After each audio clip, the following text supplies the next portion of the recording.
el círculo de Eranos, no sé, o sea, como hay una serie de pensadores que justamente tienen una base como muy fuerte en el pensamiento de Kant y que justamente obviamos el pensamiento de Kant, o sea, como que justo no, sí creo que no tenemos como una comprensión amplia de lo que este filósofo pues todavía como está como diciendo, ¿no?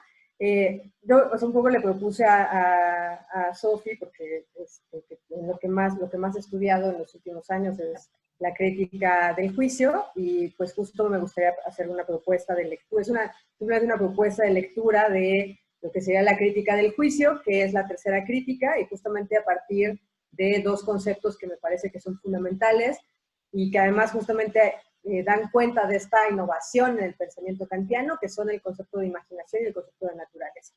Creo que estas dos ideas van a ser como, justo como las replantea en la tercera crítica, van a ser fundamentales para releer todo el sistema, ¿no? Pero también para alumbrar los textos que vienen después, o sea, los textos de antropología, los textos de la historia, etcétera. Entonces, pues lo primero que habría que decir es justamente que, bueno, que ustedes saben que lo que hace Kant es hacer un sistema, justamente un sistema que podríamos decir es una especie como de mapa o cartografía de los tres territorios de la experiencia posible, que son justamente pues el conocimiento, que está en la crítica de la razón pura,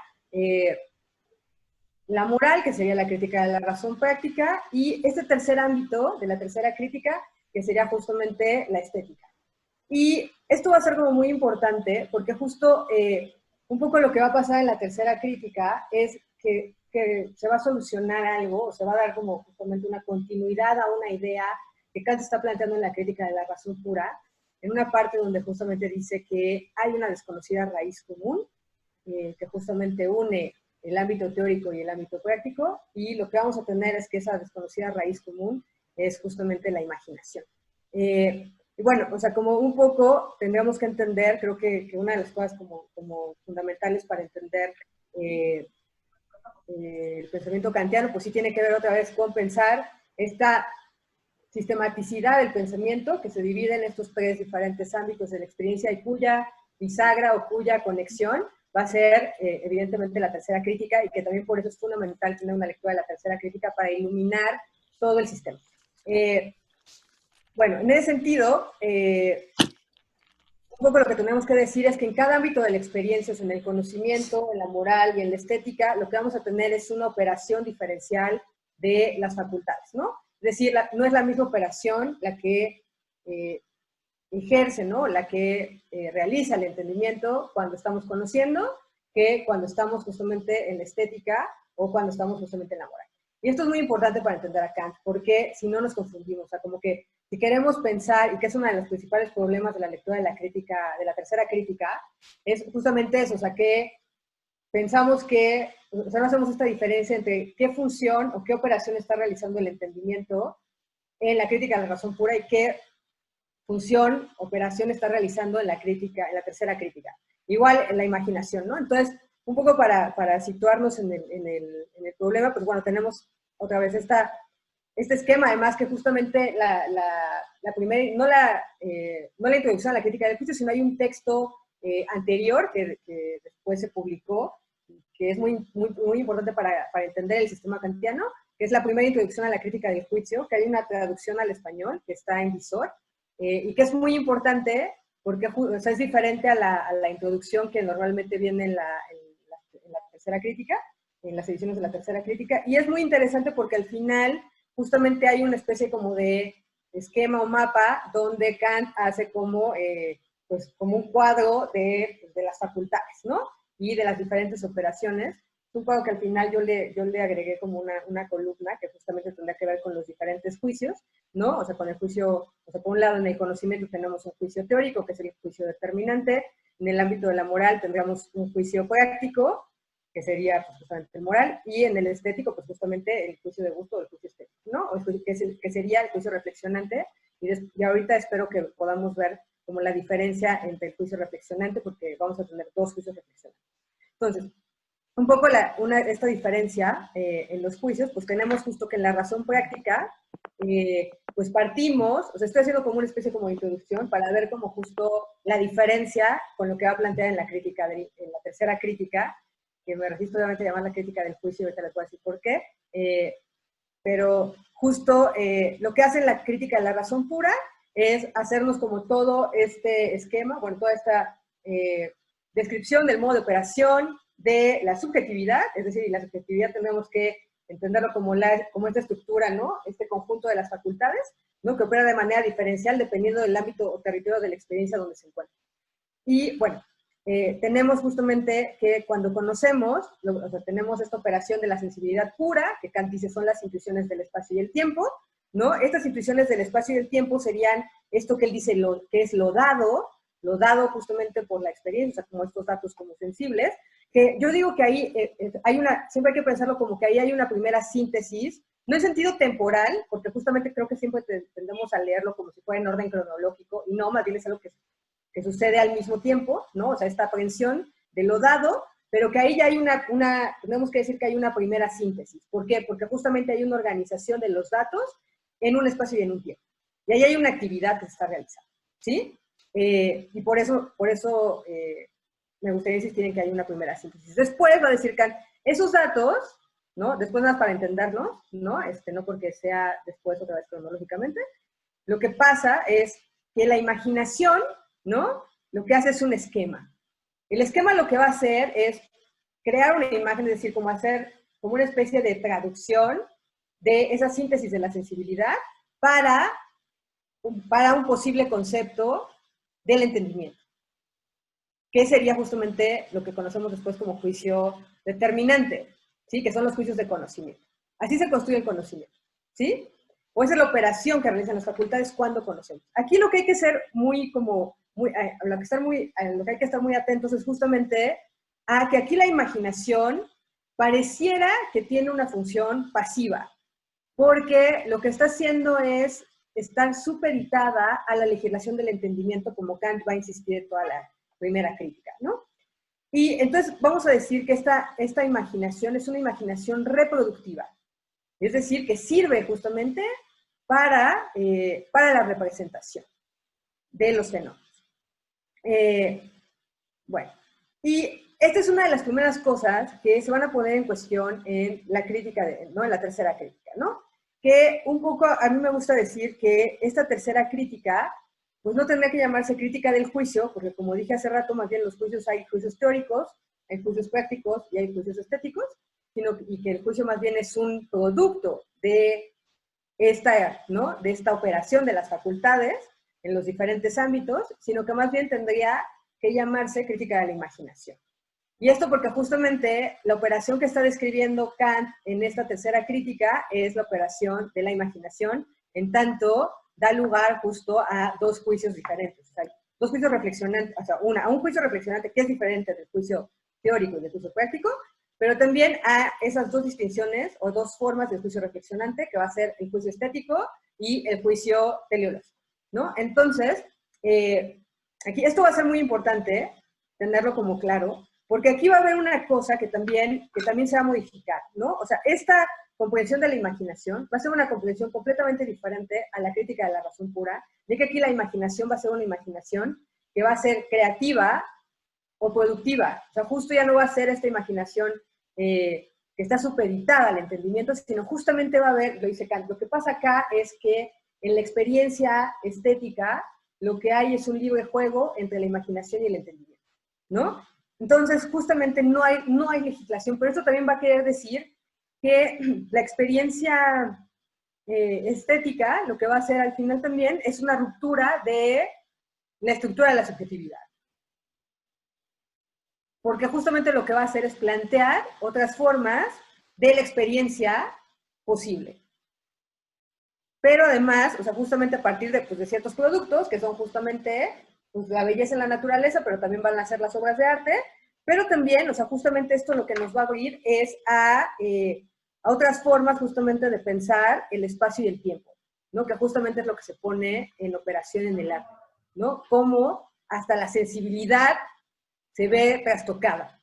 O sea, la sensibilidad, la imaginación al liberarse también libera la sensibilidad y también va a liberar al entendimiento, ¿no? Y justo aquí hay una cosa que a mí me parece muy importante decir, que justamente es que un poco, en la primera crítica lo que tenemos, o sea, con toda esta operación de las facultades, con las categorías del entendimiento, ¿no? Con toda esta operación, o sea, esquemática de la imaginación, con estas tres síntesis, lo que tenemos es como una especie de criba, a partir de la cual se filtra todas las sensaciones. Y lo que va a pasar en la tercera crítica, en la experiencia de la que habla Kant, en las experiencias de las que habla Kant en la tercera crítica, que tienen que ver con lo bello y lo sublime, es justamente que esa criba se cae. Y por eso tenemos otras formas del espacio, ¿no? Y del tiempo. ¿Sí? Y por eso tenemos otras formas también, ¿no? Otras formas sensibles. Que eso va a ser justamente el arte, por ejemplo, ¿no? Un poco acá, una de las cosas que, o sea, si bien por un lado, o sea, como esta imaginación va a ser como muy importante, o sea, esta redefinición de la imaginación, esta redefinición o ampliación de justamente de la operación de la imaginación a través de esta tercera forma de experiencia, que sería la experiencia estética, es una parte fundamental de esta crítica de la imaginación. También el otro factor que es fundamental es que aquí Kant, a partir justamente de esta autoexperiencia, lo que va a proponer es una comprensión completamente distinta de la naturaleza a la que aparece en la crítica de la razón. Es decir, en la crítica de la razón pura, la naturaleza aparece como un sistema de objetos o como un sistema de fenómenos que son dados justamente para el conocimiento. ¿Sí? En cambio, en la tercera crítica va a haber una cosa que es muy bonita porque hay una especie como de recuperación de la idea griega de naturaleza. O sea, la naturaleza entendida como physis, pero una physis que al mismo tiempo es poiesis.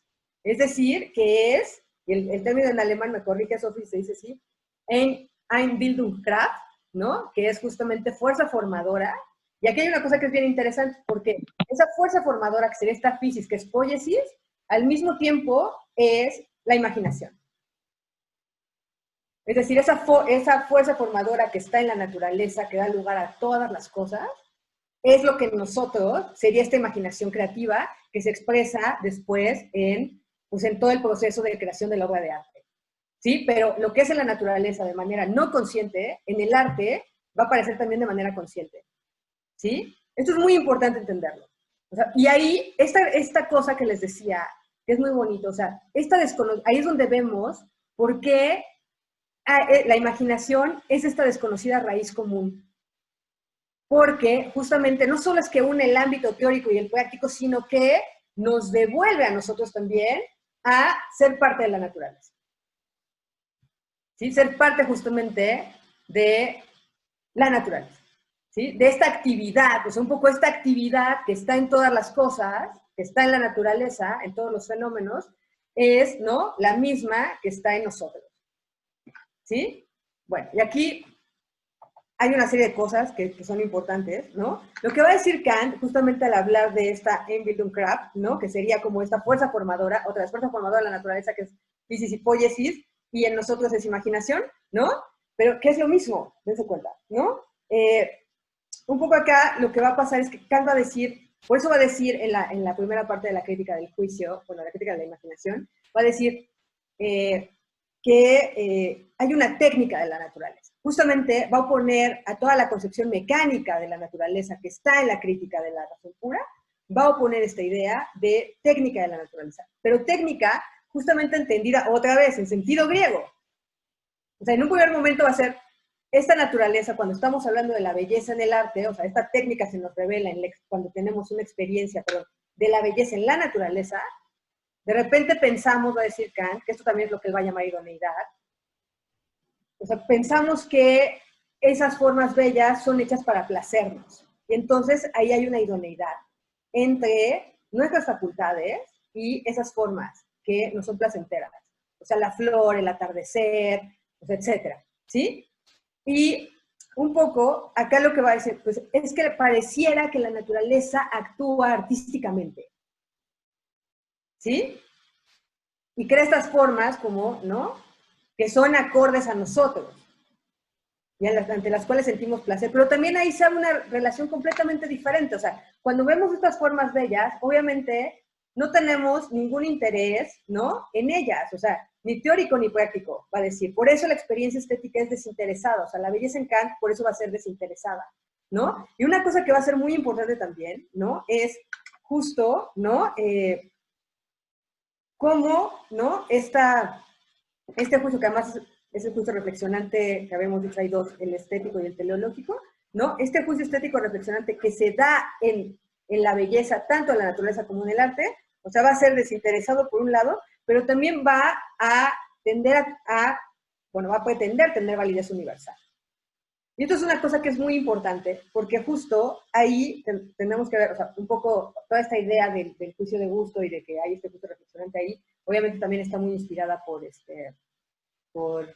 eh, por Hume, ¿no? O sea, justamente tenemos que leer como previamente la norma del gusto de Hume, también como para entender lo que Kant está entendiendo aquí también por juicio de gusto.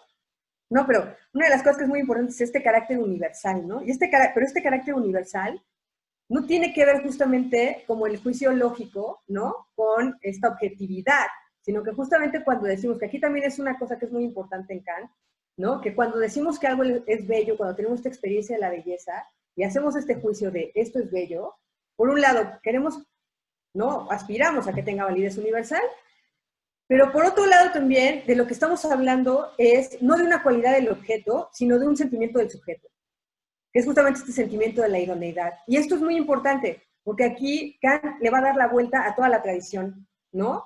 Bueno, a la tradición anterior a él, que justamente entendía la belleza como una cualidad de las cosas.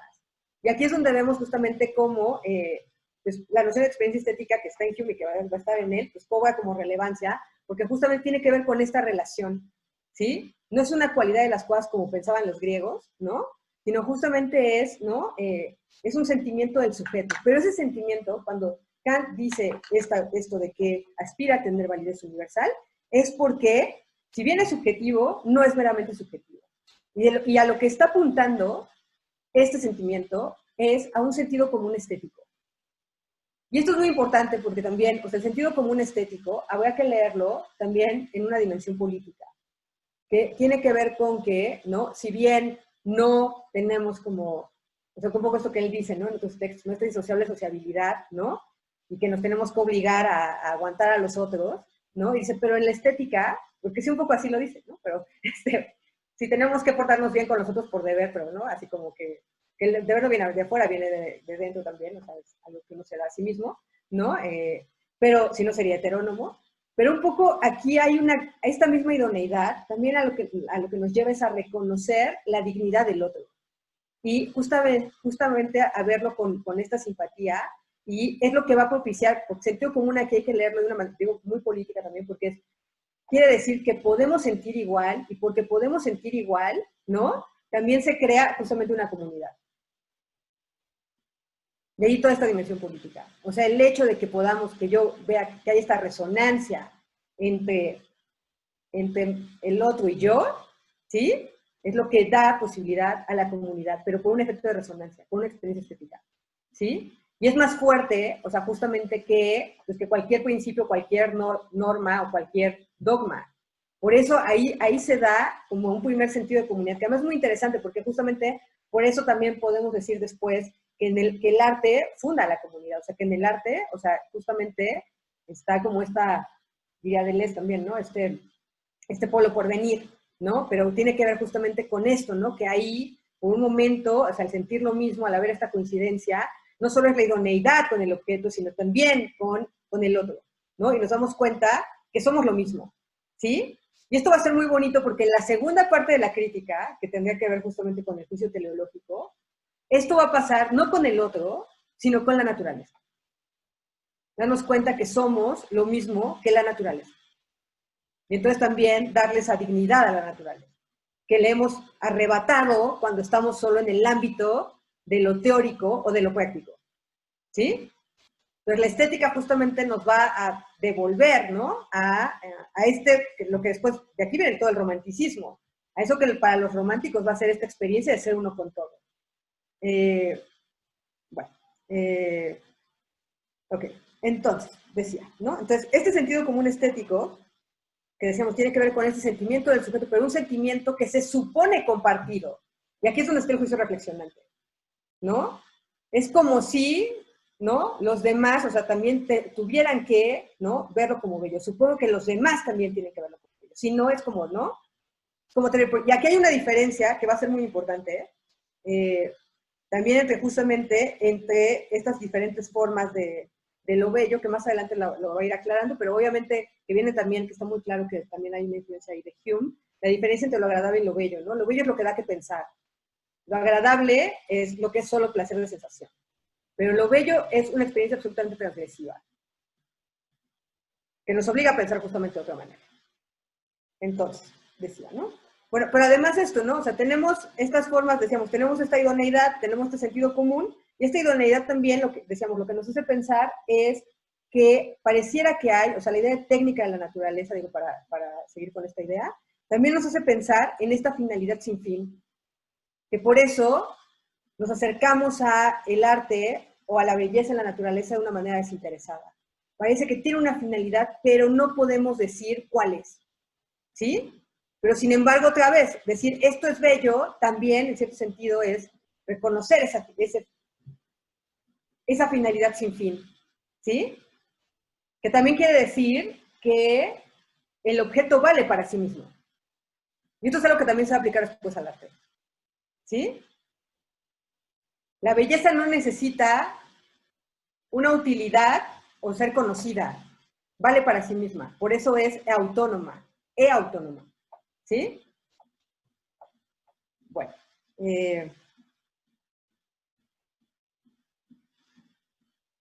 entonces decíamos, ¿no?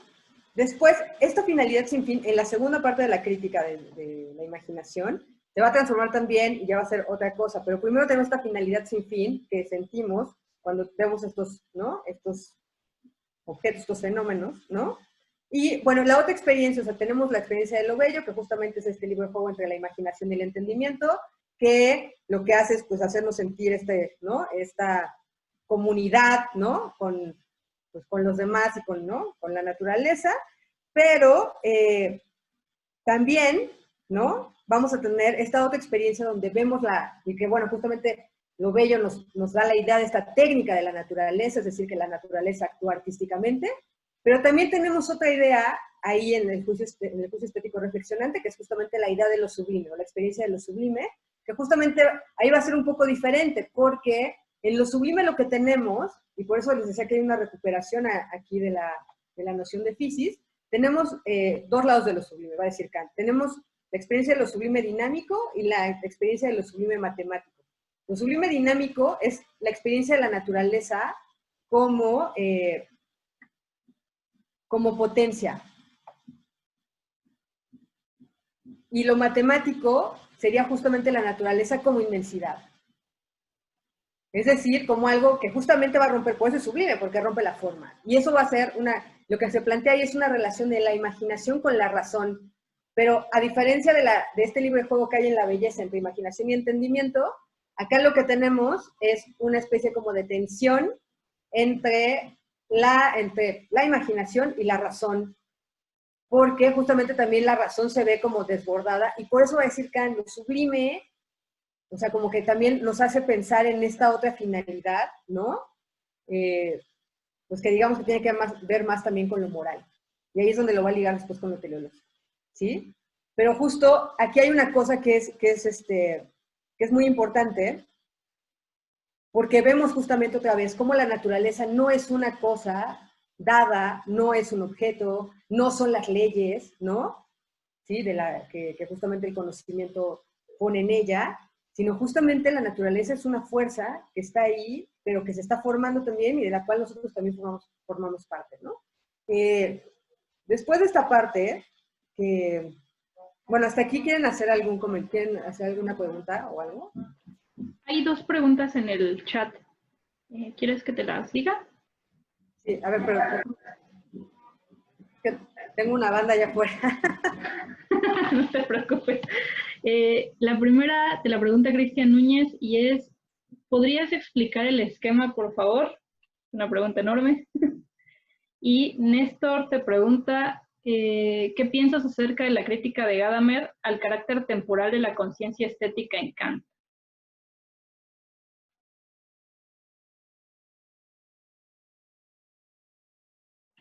Estamos esperando a que pase la banda sonora, no pasa nada. Si quieren dejar más comentarios o más preguntas, por favor háganlas en el chat. Ok, dennos un segundito. Si tienen más preguntas o lo que sea, por favor pónganlas en el chat, las voy a estar revisando. De igual forma, les he puesto en el chat los términos en griego y en alemán que se llegan a utilizar.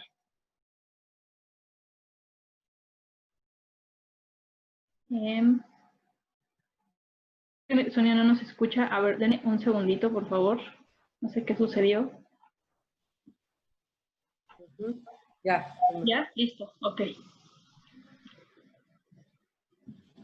Bueno, aquí esto me lo tenía que aclarar. ¿Cuál? ¿La de Néstor o la...? La de Néstor. Sí. Lo del esquema, digo, perdón, pues ya o sea, es como una cosa muy... Pues es justo la operación de la imaginación nada más reproductiva, justamente con vistas a la creación de un concepto. Eso sería un esquema, o sea, generar una imagen, por eso también tiene que ver con la imaginación, para justamente la representación conceptual. Pero no sé qué más explicar en ese sentido. Porque, y la de qué piensas acerca de la crítica de Gadamer, no sé a qué te refieres. ¿Me puedes explicar eso de Gadamer?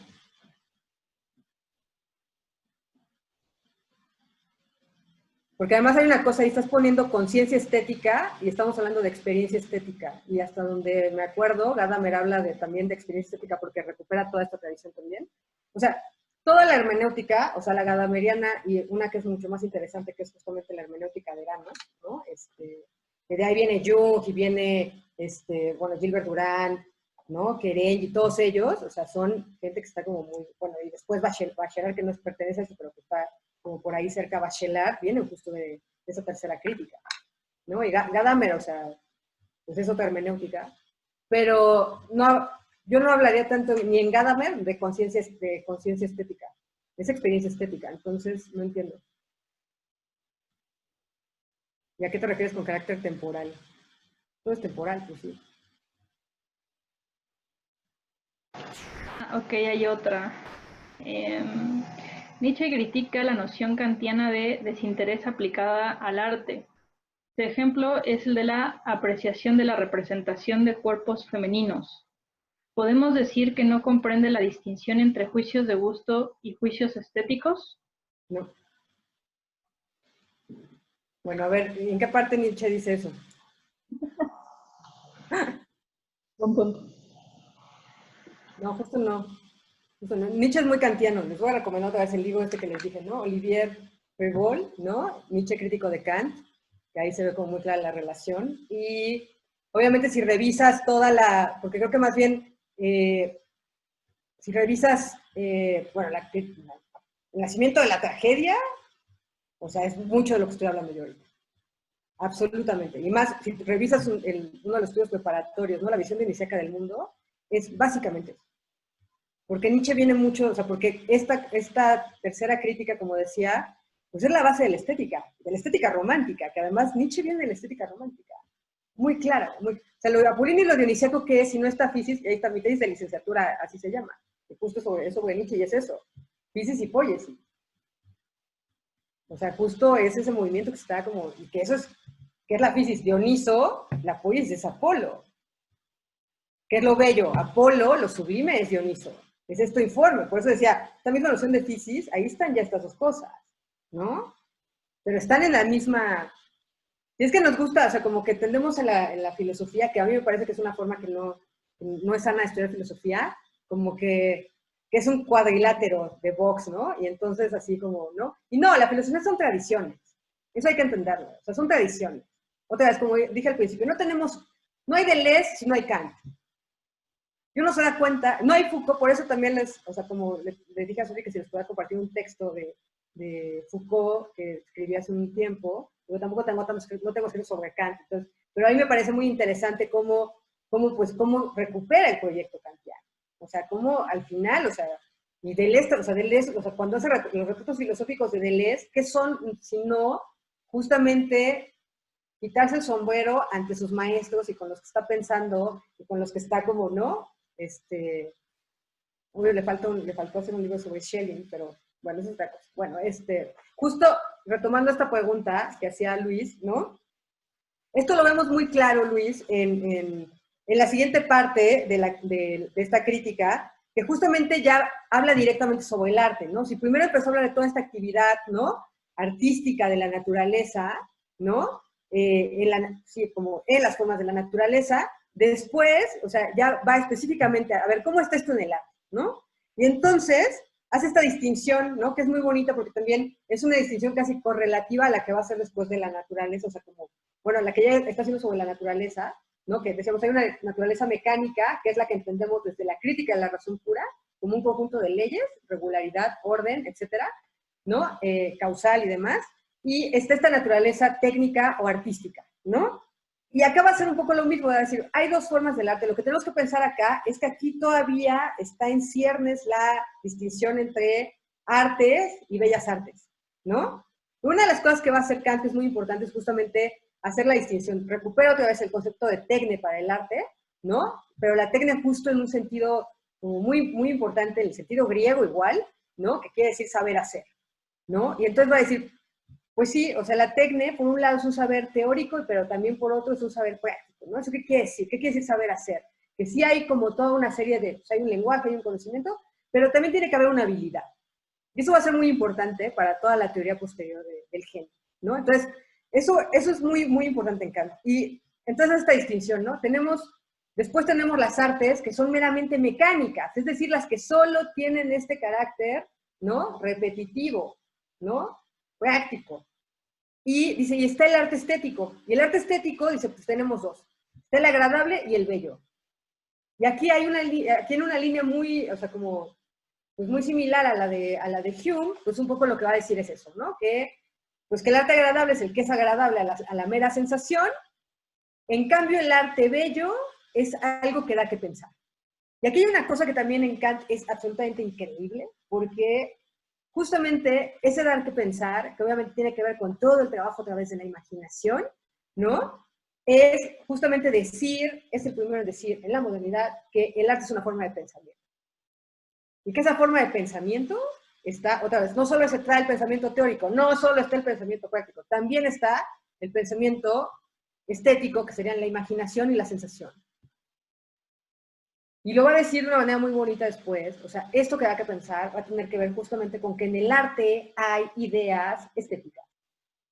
Y para los que conocen a Deleuze, pues de aquí viene, o sea, no más claro ni el agua, ¿no? Que es el acto de, ustedes leen qué es el acto de creación, es esto que les estoy explicando ahorita, ¿no? Y no es por quitarle ningún mérito a Deleuze, sino otra vez porque en la filosofía son tradiciones, son diálogos, son justamente, ¿no? Son envíos, como esto que dice un genio, espera otro genio, pues sí, espera este envío del tiempo, ¿no? Y que lo retoma otro y lo continúa.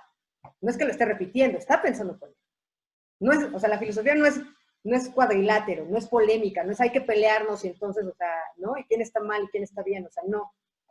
O sea, no, eso no es la filosofía. Deleuze lo dice muy claro, ¿no? La filosofía no es polémica, yo estoy absolutamente de acuerdo. No es, ay, a ver quién tiene razón, o no estoy de acuerdo, pues, si no estás de acuerdo, pues agarra otro filósofo, o sea, no hagan su vida haciendo el no estoy de acuerdo, ¿no? Bueno, entonces tenemos esta cosa, lo agradable y lo bello. El arte bello, que es el arte del genio, es este que da que pensar, ¿no? Porque justamente en él hay ideas estéticas, ¿sí? Y aquí hay una cosa y aquí es donde se juntan las dos cosas, ¿no? La imaginación y la naturaleza. Justamente en el genio es un primer momento donde esto se junta, ¿no? Porque el genio, va a decir Kant, el genio es un don natural. También va a decir por ahí, es un favorito de la naturaleza. Y es un favorito de la naturaleza porque justamente, ¿no? Y bueno, el genio, o sea, todo natural, pues no hay que entenderlo, siempre les digo, no hay que entenderlo así como un misterio, sino como, justamente el don natural quiere decir eso, ¿no? Que tiene una imaginación liberada, particular, excepcional, y también una sensibilidad excepcional, ¿sí? Y esto es muy bonito porque este don natural también lo que quiere decir es que justamente a partir de esta imaginación, esta sensibilidad, ¿no? Y más, porque además Kant va a decir eso, sí es un don natural, pero ese don natural hay que formarlo. Se tiene que formar justamente con la técnica, es decir, con el lenguaje del arte. Pintura, música, escultura, ¿no? Literatura, ¿no? O sea, eso, ¿no? No se forma, se pierde. También hay que darle forma a eso. Eso es muy importante. Por eso dice, aquí está Apolo y está Dioniso, ¿no? O sea, Apolo es la técnica, Dionisos es este don natural, esta fuerza de la naturaleza, ¿sí? Por eso, además hasta Nietzsche lo dice, Apolo y Dioniso son dos impulsos, instintos artísticos de la naturaleza que dan lugar al arte. Y eso es esto que estoy diciendo. Bueno, y entonces, hay una cosa que va a pasar ahí, que justamente cuando el genio ya se formó, o sea, tiene estado natural y lo forma, lo que va a pasar es que, va a decir Kant, el genio o los productos del arte bello no imitan a la naturaleza, sino que lo que hacen es imitar la actividad a través de la cual la naturaleza crea sus formas. Y ahí está, voilà, ahí está la unión. Naturaleza e imaginación. Justamente esto que hemos venido hablando, o sea, en el genio es donde podemos ver como justamente esa puesta en operación y también esta coincidencia, por eso el arte al final va a reunir, va a ser esta actividad que va a reunir lo teórico y lo práctico, a través de otro producto, de un tercer producto, ¿no? Esto después en Schelling, o sea, los que les interesa seguir, como, ¿no? O sea, Schelling es alguien, no sé qué, lo va a desarrollar así, de manera increíble, o sea, como justo yo creo que el gran, y de ahí vienen todos los demás, o sea, de ahí viene también Nietzsche, viene Schopenhauer, o sea, Schopenhauer le debe todo a Schelling, así, a Kant y a Schelling, ¿no? O sea, de ahí vienen como todos los demás, porque otra vez son tradiciones, ¿no? Bueno, entonces, ya vemos acá justamente esto que decíamos, ¿no? Cómo esta Einbildungskraft, ¿no? Es esta raíz común, ¿no? Que justamente como fuerza formadora está en la naturaleza, en esta idea de la naturaleza o artística, pero, ¿no? De una manera no consciente, y en el caso del genio, ya como actividad artística, ¿no? Es esta puesta en operación que va a continuar, ¿no? La actividad artística de la naturaleza. ¿Sí?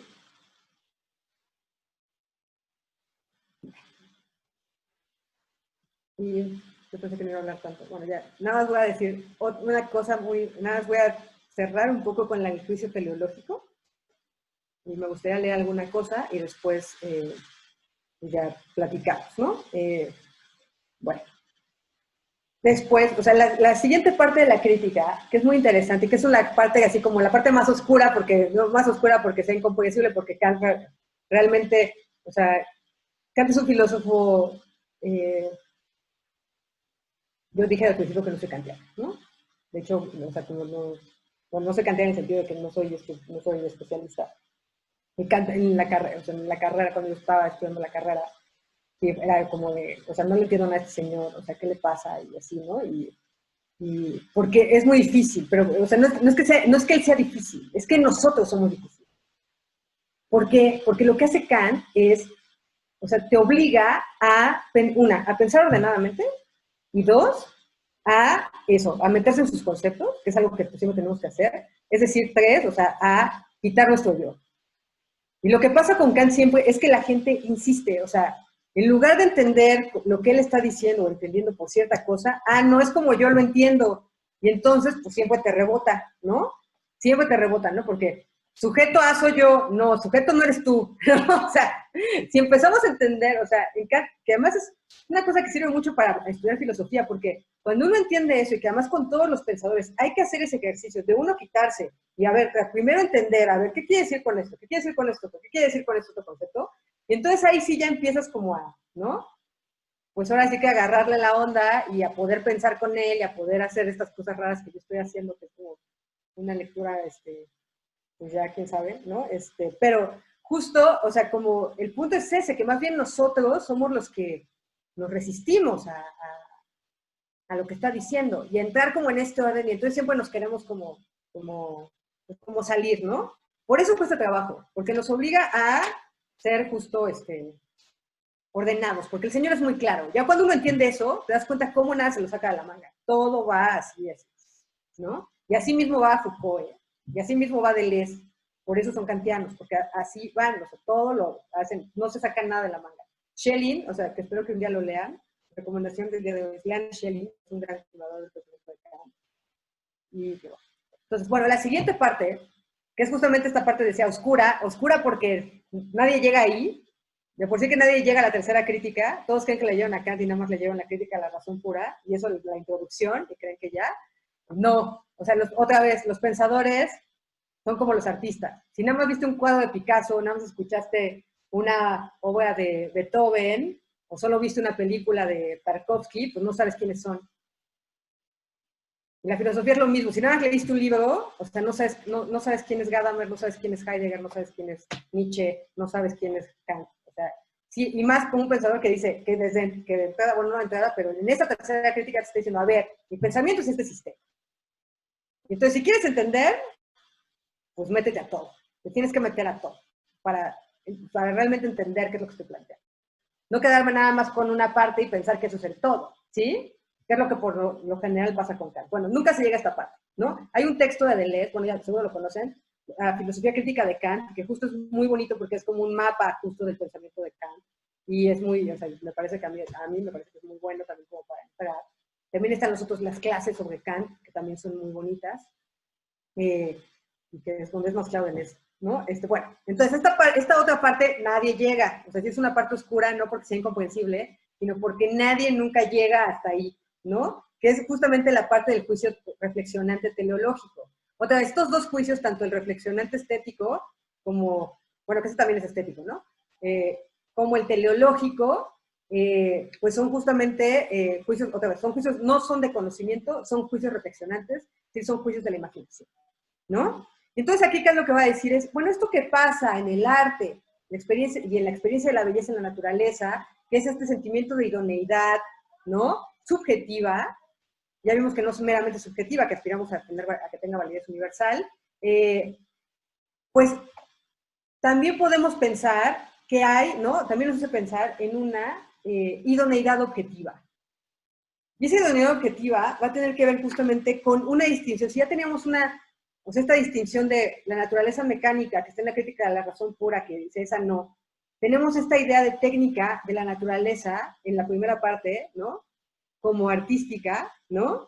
Pero en esta parte, en esta segunda parte, esta técnica de la naturaleza, justamente vinculada con la idea de lo sublime, nos va a llevar a pensar a la naturaleza como un sistema de fines. Y es lo que lo va a vincular al final también con el plano de la ética. ¿Sí? Y esto va a ser muy importante, o sea, porque entonces ya los objetos, o sea, que la naturaleza es un sistema de fines, es que ya no estamos frente a objetos, sino que cada forma, ¿no? Cada árbol, cada piedra, bueno, la piedra no, pero bueno, sí, cada árbol, cada perro, ¿no? Es un fin natural. Y lo que quiere decir eso, nosotros también, y lo que quiere decir que es un fin natural es justamente que eso, ¿no? Que se organiza, que bueno, que está organizado y que se organiza a sí mismo. ¿Qué quiere decir eso? Que pertenece, ¿no? A un todo. Pero además eso, que en el momento en el que, les decía otro día, ¿no? El árbol, por ahí lo dice, ¿no? El árbol crece hasta donde puede, pero al crecer como individuo hasta donde puede, con él está creciendo la especie. Y con la especie todo lo que está alrededor. Y un poco la pregunta acá es, nosotros, o sea, ¿nosotros qué hay, no? ¿Sí? Entonces va a decir, y esto, ¿no? Este fin natural, porque además es igual como en lo estético, hace toda una diferencia, ¿no? Dice, este fin natural no tiene que ver con cuestiones, o sea, como de utilidad o cuestiones como, ¿no? Extrínsecas. Dice, el fin natural, ¿no? Es una idoneidad intrínseca, que justamente tiene que ver con esto, ¿no? Con este ser que se organiza a sí mismo, pero que al mismo tiempo está dentro de un todo, organizado, de un sistema, ¿sí? Por eso aquí la naturaleza es un sistema de fines, pero otra vez, de esta finalidad sin fin, porque tampoco podemos, o sea, la pensamos. Y esto lo pensamos con ciertos fenómenos que justamente lo que va a pasar, que eso es muy interesante en esta parte. O sea, que hay ciertas cosas o ciertas experiencias que de repente hacen que se rompa la regla, por ejemplo, la ley. Y entonces cuando empezamos a pensar, lo sublime es un poco eso, ¿no? Cuando pensamos que tiene otro fin, que no están respondiendo a esta causalidad, sino que tiene su propia lógica, ¿sí? Que tiene su propia, o sea, de aquí va a surgir una idea que después en Schelling es muy bonita, de que hay una inteligencia en la naturaleza, que es la que hace que se organice, o sea, una inteligencia no en el sentido de la conciencia, sino una inteligencia de decir que ella se regula a sí misma, ¿sí? Que tiene que ver con este carácter técnico, por eso decimos, lo técnico es la forma, pero también es la organización, como fines. Es decir, que no está todo separado. ¿Qué es lo que nos lleva en términos de la moral? Nos lleva justamente a un pensamiento, que, bueno, por un lado nos lleva a un pensamiento no antropocéntrico, porque lo que está diciendo es que no, el hombre es parte de ese sistema de fines. Si es un fin natural, ¿no? Y si quiere ser fin final, o sea, para ser fin final, tendría que darse cuenta de que o sea, justamente ser fin final es darse cuenta, es decir, hacer consciente que uno está dentro de un sistema de fines y entonces en función de esos fines, darse fines a sí mismo. O sea, ver esta coincidencia, esta idoneidad entre los fines de la naturaleza y los fines del hombre. O sea, no son fines particulares. ¿Sí? Es el fin, es la destinación. Después de aquí viene Heidegger, ¿eh?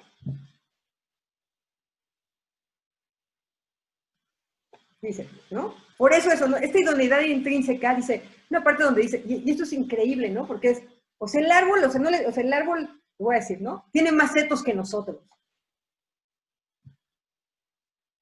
Porque no se anda ahí encimándose, el árbol ahí crece hasta donde puede, con él crece toda la especie y todo lo que está alrededor, y ¿no? ¿Sí? Un sistema ahí, que eso es la armonía, si ustedes quieren. Si le quieren llamar armonía, o sea, llámenla, ¿no? Es como una especie de armonía, de orden, ¿no? Que no tiene que ver con que no haya violencia, esas cosas, eso también está dentro de la armonía. Ya sabemos que ¿no? Otra vez, que la armonía tiene que ver con esta lucha de contrarios, con este juego de fuerzas, con esta serie de cosas, o sea, la armonía no es Blancanieves, no son pajaritos y mariposas, o sea, es como, ¿no? ¿Sí? Es más bien este dinamismo también, ¿no? Pero un poco, acá la pregunta, o sea, un poco, que es una pregunta que nosotros tenemos que hacernos, si que queremos ser un fin natural y ser fin final, es, ¿para qué existimos? Y suelta así la pregunta, así Kant, o sea, la suelta las cosas, ¿no? Es algo que es un fin natural, está ahí la pregunta, ¿para qué existe? Y por eso pensamos en un fin. Nosotros podemos pensar en ese fin. ¿Para qué existimos?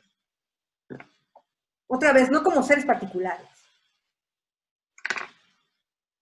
no como individuos separados. ¿Para qué existimos? Y en ese sentido, voy a leer algunas para que vean. Esto está increíble. Parágrafo 83. Es el parágrafo 83. Bien, ya leímos toda la crítica en un ratito. Lo que no puedo hacer en el semestre.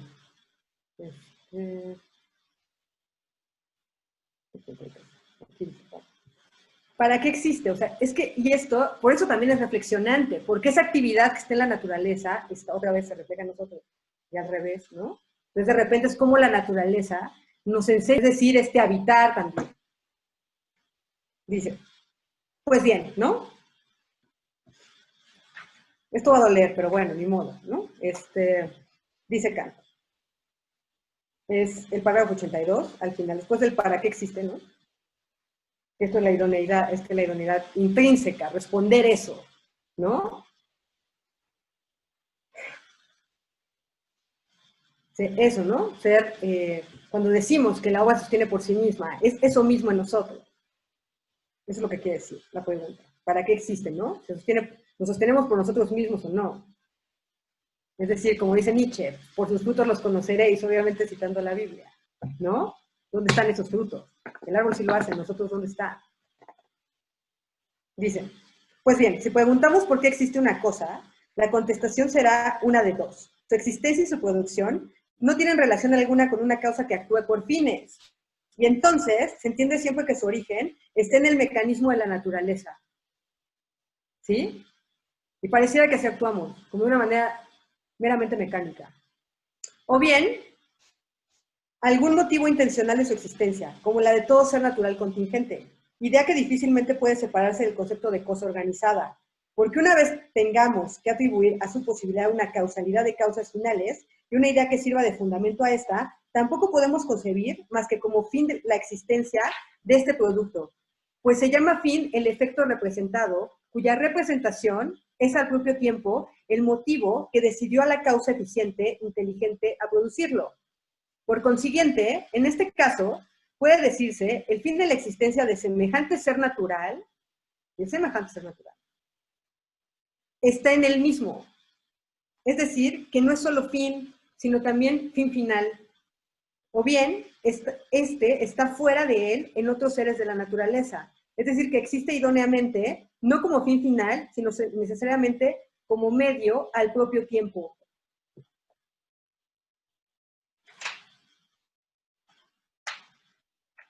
¿Sí?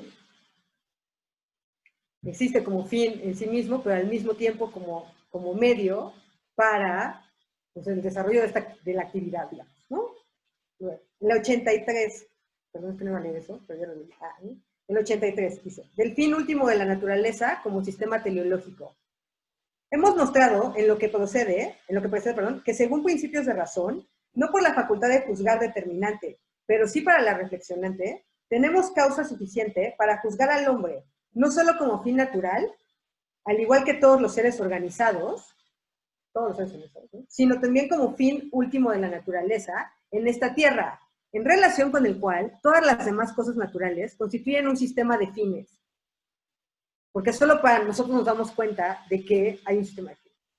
Ahora bien, si en el hombre mismo tiene que encontrarse aquello que a título de fin hay que fomentar mediante su vínculo con la naturaleza, este fin tiene que ser bien de tal índole que puede ser satisfecho por la naturaleza y su acción benéfica, o bien que sea la aptitud y habilidad para toda clase de fines para los cuales puede ser utilizada por él la naturaleza, exterior e interiormente.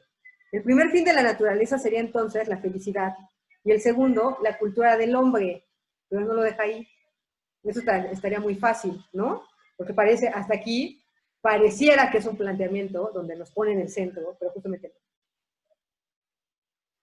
Solo, ¿no? Sí, solo sí, dice. En su calidad de ser único de la Tierra, estoy en el mismo parágrafo. Bueno, porque además dice eso, ¿no? Dice que parece que el hombre trabaja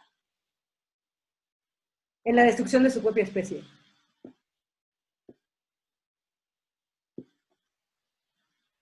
Así tal cual. Dice, a la vez que dice, él mismo, en lo que de él depende, trabaja en la destrucción de su propia especie. Y entonces, ahí es donde, pues no, el hombre como especie no es fin final. Solo si, dice, en su calidad de ser único de la Tierra, que posee entendimiento, o sea, una facultad de ponerse fines arbitrariamente, es desde luego dueño titular de la naturaleza, y considerado esta como sistema teleológico, fin último de la naturaleza, en virtud de su destinación, pero siempre de modo condicionado, a saber, si entiende y tiene la voluntad de dar a esta y a sí mismo una relación de fines al que pueda bastarse a sí mismo, independientemente de la naturaleza, y ser, por ende, fin final, que sin embargo ni siquiera tiene que ser buscado en la naturaleza. Pero para descubrir en qué aspecto el hombre... ¿no? Es decir, que para ser fin final se necesita una preparación.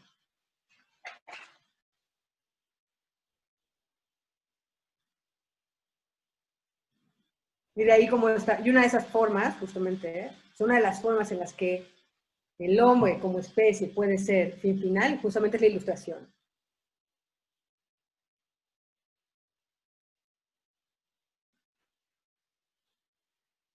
Dice, y acá es muy bonito, ¿no? Porque, ¿no? Dice, la condición formal única en que la naturaleza puede alcanzar este designio final de las relaciones recíprocas de los hombres, en que para impedir atentados mutuos a la libertad, se da poder legal a un conjunto que se llama sociedad civil, pues solo en ella puede lograrse el desarrollo máximo de las disposiciones naturales.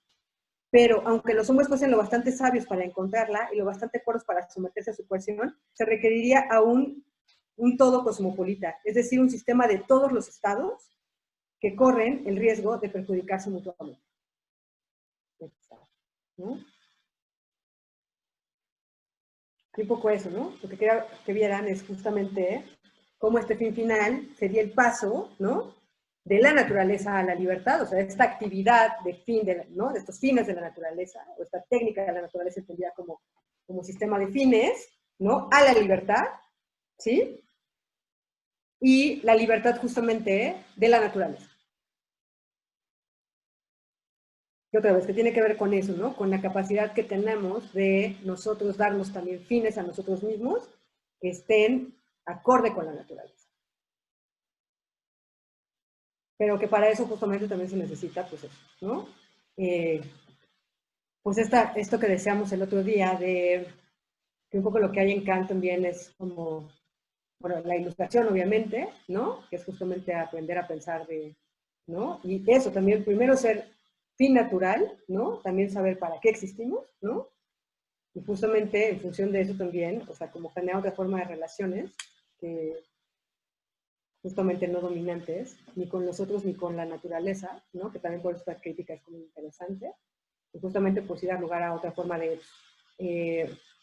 que bueno, que por otra parte también aquí hay una resonancia, no tengo que decir, me encanta decir, pues que el pensamiento de Kant es un pensamiento protoanarquista, ¿no? Porque justamente vemos pues este autogobierno también de los individuos, ¿no? Esta relación justamente no dominante con la naturaleza, y que además un poco esta última parte que leí, o sea, y que además se puede continuar una lectura de esta crítica, leyendo a Prokopkin, ¿no? El apoyo mutuo, que también nos puede dar como alguna pista sobre esta relación, ¿no? Entre los fines, ¿no? De la naturaleza y los fines como del hombre, porque justamente es este recorrido, ¿no? De cómo ciertas zonas de la naturaleza también están en nosotros, retomando este procedimiento analógico que está llevando a cabo Kant, ¿no? Bueno, pues creo que por ahí lo dejaría, ¿no? Y, bueno, gracias. Sonia, de verdad, cada que te escucho, te escuchamos, es como lo bello, ¿no? Dentro de, no sé, a mí me parece fantástico. Pues no sé si hay preguntas, comentarios, algo. Ya sé que se quedaron en el silencio, que esto está entre lo sublime y lo que le sigue. Entonces, si alguien tiene algún comentario, pues tiene el micrófono abierto. Hay una pregunta, dice Leonardo Acata. ¿En qué páginas lo encuentro? Son parágrafo 82 y 83, ¿no, Sonia? Acabamos de leer. Sí. Yo tengo una pregunta. Sí, Luis. Bueno, para empezar, agradezco su exposición. Es un tema que me interesa muchísimo y fue sumamente clara en lo que nos dijo. La pregunta en concreto sería, ¿cuál es la relación entre este genio que es capaz de proponer o de ver la regla en la naturaleza y el proceso histórico objetivo de la libertad o de la ilustración que propone Kant en la filosofía de la historia? Porque como usted bien nos dijo, parecería ser que, por ejemplo, en las ideas para una historia, una historia universal, no recuerdo bien el título, se me acaba de ir, se puede realizar ese fin de la historia sin que el hombre sea precisamente consciente de ello, sino llevado a través del proceso de la guerra, ¿no? Y parecería ser que es prescindible entonces este genio que es capaz de armonizar en su entendimiento a la naturaleza. Esa sería la pregunta. Muchas gracias. No sé si te entendí bien, pero no, yo creo que se puede hacer otra lectura que justo es, o sea, otra vez, o sea, creo que, por ejemplo, o sea, como que hay que entender como la cuestión del sistema y que justamente como el sistema al final va a, creo que el texto de la ilustración es una bisagra entre el sistema y los textos de antropología, ¿no? Y de historia, pero un poco en Kant sí está esta continuidad de la naturaleza. Y un poco, digamos que el deber, nuestro deber, o sea, es que eso, el deber es darnos fines. Por eso decía, gobernarnos a nosotros mismos. Entonces el deber no es como otra cosa, en cambio se entiende muy mal, ¿no? O sea, si bien somos libres, tenemos que hacernos libres. Eso también es muy Nietzsche, ¿eh? O sea, como, no es que ya seamos libres, ¿no? Eso también, ¿no? Y creo que no, o sea, obviamente él como está pensando este desarrollo, o sea, sí tiene que ver también con el desarrollo. O sea, yo creo que al final, que es un poco lo que dije ahorita de pasada, las tres críticas lo que están diciéndonos es, como, a ver, está la estructura de la subjetividad, que son las facultades, ¿no?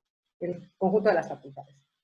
Pero, digamos que hay maneras en las cuales las facultades, pues digamos que están como a su máxima expresión, ¿no?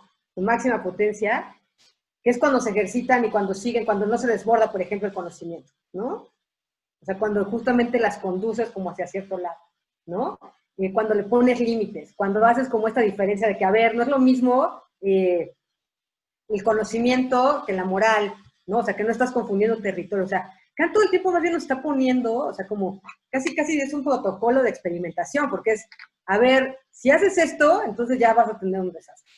Si te desbordas pensando no sé qué, pues ya, ¿no? Si en lugar de tener como, o sea, si en la moral, en lugar de pensar como justamente en esta obligatoriedad, ¿no? O sea, que tiene que ver con el imperativo categórico de que no, que básicamente dice no hagas lo que no quieres que te hagan, y eso, todo lo que hagas que sea un ejemplo para los demás, si no te diriges así y lo que estás diciendo es más bien por tu egoísmo, pues ahí estamos mal. Ahí ya te fuiste por otro lado, o sea, y tu potencia ya se fue quién sabe a dónde. ¿Sí? O sea, una cosa ahí de formación, a mí me parece muy planetaria. Llámele como quieran, pero hay un interés de formación, de que nos tenemos que formar. Y si no nos formamos, pues es lo que pasa en el arte igual, o sea, ya vas al arte, ¿no? O sea, la naturaleza, no, o sea, como digamos, no te exige nada, ¿no? Pero en el arte, ¿no? Que es lo que les digo siempre, ¿no? O sea, lo mismo que se necesita para juzgar, digo, para crear se necesita para juzgar. ¿Quieres que te guste la obra y nunca has ido a un museo? Pues, y dices, ay, no me gustó, está horrible. Y nunca piensas, o sea, que es un muy buen ejemplo. Siempre decimos, ah, es una porquería, y no pensamos si a lo mejor yo no tengo los elementos para juzgar esa obra. Y eso es lo que Kant todo el tiempo está haciendo. Quizás vivimos en un mundo así porque no nos hemos sabido dar, ¿no? No nos gobernamos a nosotros mismos. Por eso digo que aquí hay un proto-anarquismo, porque al final el texto de la ilustración es que si te gobiernas a ti mismo, nadie te tiene que decir ni qué hacer, ni qué pensar, ni, o sea, ni qué te gusta, ni qué no te gusta. O sea, que también son textos, o sea, por eso son ilustrados. O sea, el texto de Hume y el texto de Kant en esta parte del juicio de gusto también es un poco eso. O sea, que no venga un crítico a decirte qué es lo que te tiene que gustar, que tú puedas ejercer tu juicio de gusto. Y eso en todos los ámbitos, ¿sí? Pero el problema es que no lo hacemos y estamos todos en la minoría de edad. O sea, por eso es un texto muy importante. Así como vamos a tener un Estado, o sea, y por eso el Estado, y por eso hay Estado. Si hubiera puro ilustrado, como dice esto, ¿no? O sea, como justo este fin final sería ilustrarse en términos de la ética, ¿no? O de la historia, sería ilustrarnos, civilizarnos y moralizarnos. Ahí está, esas tres cosas. Si todos fuéramos eso, o sea, no necesitaríamos un Estado. Si no viéramos a la naturaleza como una cosa, que es lo que hemos hecho, no tendríamos ahorita el desastre que tenemos. Y el mundo no sería inhóspito como lo hemos vuelto. ¿No? Sí, pero bueno. No sé si contesté. Claro que sí, muchas gracias. No, de qué a ti. Justo la sesión pasada y la que tuvimos el martes, hablábamos de esta parte, ¿no? De también, no solamente de la historia y de la ilustración, sino de su texto de pedagogía, ¿no? Donde este texto también es como, pues aprende a pensar. También cómo les vamos a enseñar a las nuevas generaciones a pensar, que tienen que ser desde ellos mismos. Justo ahorita me acordé porque, bueno, terminamos esta parte y pedagogía termina tal vez también un poco de esa manera. Pues no sé si alguien más tenga algún comentario. Creo que están en el impacto, Sonia, están como... Diego, ¿tienes alguna participación? Hola, ¿cómo están? Buenas tardes. Saludos desde Lima, Perú, a todos por ahí. Sí, sí tenía una duda. Me pareció interesante la última parte justo de la exposición de de Sonja Rangel, donde indicó que Kant era un proto-anarquista o filoanarquista, ¿no? Y hizo una referencia a Kropotkin en su libro de apoyo mutuo. Kropotkin también tiene otro libro que se llama La moral anarquista, y en ese texto como que hace una crítica en general a todas las nociones de bien y mal, producto de las religiones y producto de los metafísicos. Y ahí como que también critica a Kant, de cierta manera, y tiene una lectura como que naturalista de las cosas, ¿no? Como que más o menos refiere que los animales entienden el bien y el mal por necesidad, no por una entidad divina o no por ideas metafísicas. En ese sentido, por favor, si es que me podría aclarar en qué sentido Kant sería protoanarquista. Gracias y buena exposición. Gracias. Pues un poco por lo que acabo de decir, o sea, como, pues justamente por eso, ¿no? Porque toda la propuesta, creo, de Kant es pues, la formación del individuo libre y autónomo que se autogobierna y que justamente por lo mismo, ¿no? O sea, no necesita como de tutelas, ¿no? Y en ese sentido, a mí me parece, el texto de la Ilustración me parece claramente un texto proto-anarquista, ¿no? Y luego, por ejemplo, si lees, creo que, o sea, un poco lo cité también porque a mí me parece que justo esta idea también de que puede haber como un orden distinto al orden como meramente egoísta, ¿no? Que también es una idea como que en Kant está, o sea, como justamente mucho de la crítica de Kant es a que siempre estamos, o sea, y más en términos de la moral, que el punto es el egoísmo. Y la teoría de Kropotkin es justamente no, o sea, no solo está el egoísmo, sí está eso, pero también hay, ¿no? Esto que dije ahorita como sentido común estético, también hay una posibilidad de comunidad, ¿no? En ciertos momentos, y que tiene que ver además, que ahí hay una cosa que igual puede ser importante, que tiene que ver también con esta relación entre los cuerpos, con estos campos de fuerza que se hacen entre los cuerpos, ¿no? Y pone estos ejemplos justo pues de las fábricas, ¿no? De los sindicatos, ¿no? Y ya si te vas a, por ejemplo, es una de las cosas que, por ejemplo, ahorita Bifo dice, pues, ¿por qué no? O sea, justamente el perder todas estas relaciones de cercanía, pues también imposibilitan que pues que ahora sí que nos juntemos y que exijamos justamente como nuestros derechos, ¿no? O sea, por esa atomización también en la que estamos, ¿no? Y creo que también hay un texto que, yo acá siempre lo leo así, la verdad, o sea, como que sí, no puedo no ver eso en que el texto de la Ilustración al final lo que está diciendo es no necesitamos gobiernos y nos gobernamos a nosotros mismos, ¿no? Y gobernar a sí mismo es como, pues eso, ¿no? Esta concepción también pues de darse fines, pero fines que tengan que ver, no nada más con, que además eso también digo que tiene que ver con el anarquismo, porque quizás el anarquismo es el único pensamiento político que no ha sido violento con la naturaleza. O sea, justamente que tiene una relación peculiar con la naturaleza, en ese sentido, ¿no? Que son los únicos que rescataron eso. Porque el marxismo es igual que el capitalismo en ese sentido. Va a la explotación de la naturaleza. Y acá no. Acá sí es como, y también por eso porque parte de la naturaleza y luego pasa a lo del hombre. Porque no lo ve como separado, lo ve como que hay un continuum.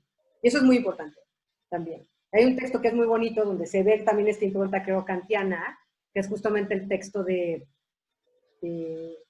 más antiguo programa de sistema del idealismo alemán, de Hölderlin y Schelling, porque Hegel yo creo que estaba dormido, porque después ya con toda su idea de estado que sacó después ya que sé qué estaba haciendo, pero que es muy clara esta impronta kantiana. Ellos están en el seminario de Tubinga leyendo a Kant y de repente la Revolución Francesa y de repente sacan esto donde dicen el Estado, adiós, y pues entender como el Estado también es entendernos como mecánicos, ¿no? Como si fuéramos seres mecánicos, justamente en esta crítica a la naturaleza mecánica y somos individuos libres y ya la. Y por eso digo que hay un protoanarquismo en Kant. Y porque me gusta decirlo también.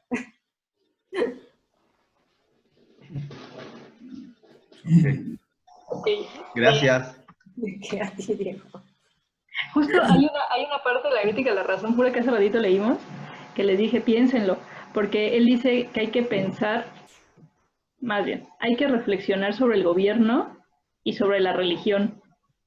Y casi, o sea, todo el mundo se pasa así ese pequeño parrafito, pero sí, o sea, va por esta parte, ¿no? El gobiérnate.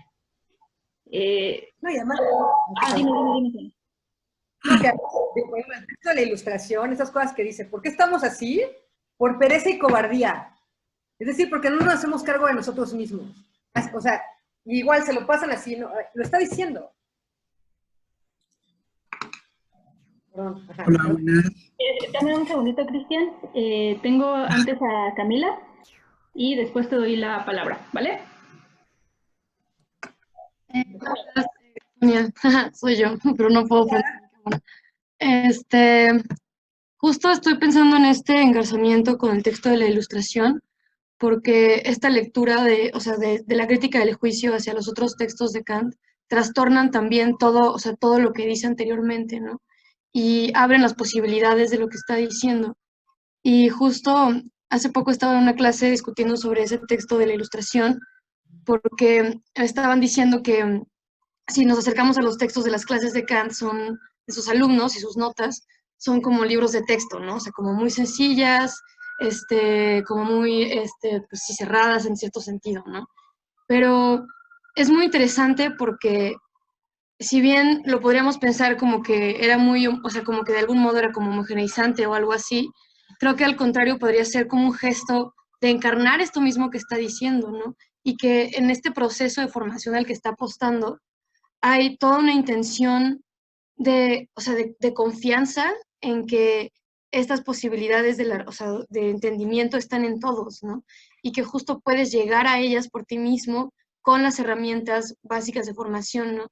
Y que en realidad un poco o sea, como volviendo a este tema de la pedagogía, un poco la función de los maestros es otorgar las herramientas de algún modo, como el genio imita la naturaleza, los estudiantes imitan las herramientas de pensamiento de sus profesores hasta formarse las suyas, ¿no? Entonces hay como un continuo ahí de relaciones entre la naturaleza y las relaciones humanas también, que es como justo lo que señala Kropotkin, ¿no? Como una analogía, ¿no?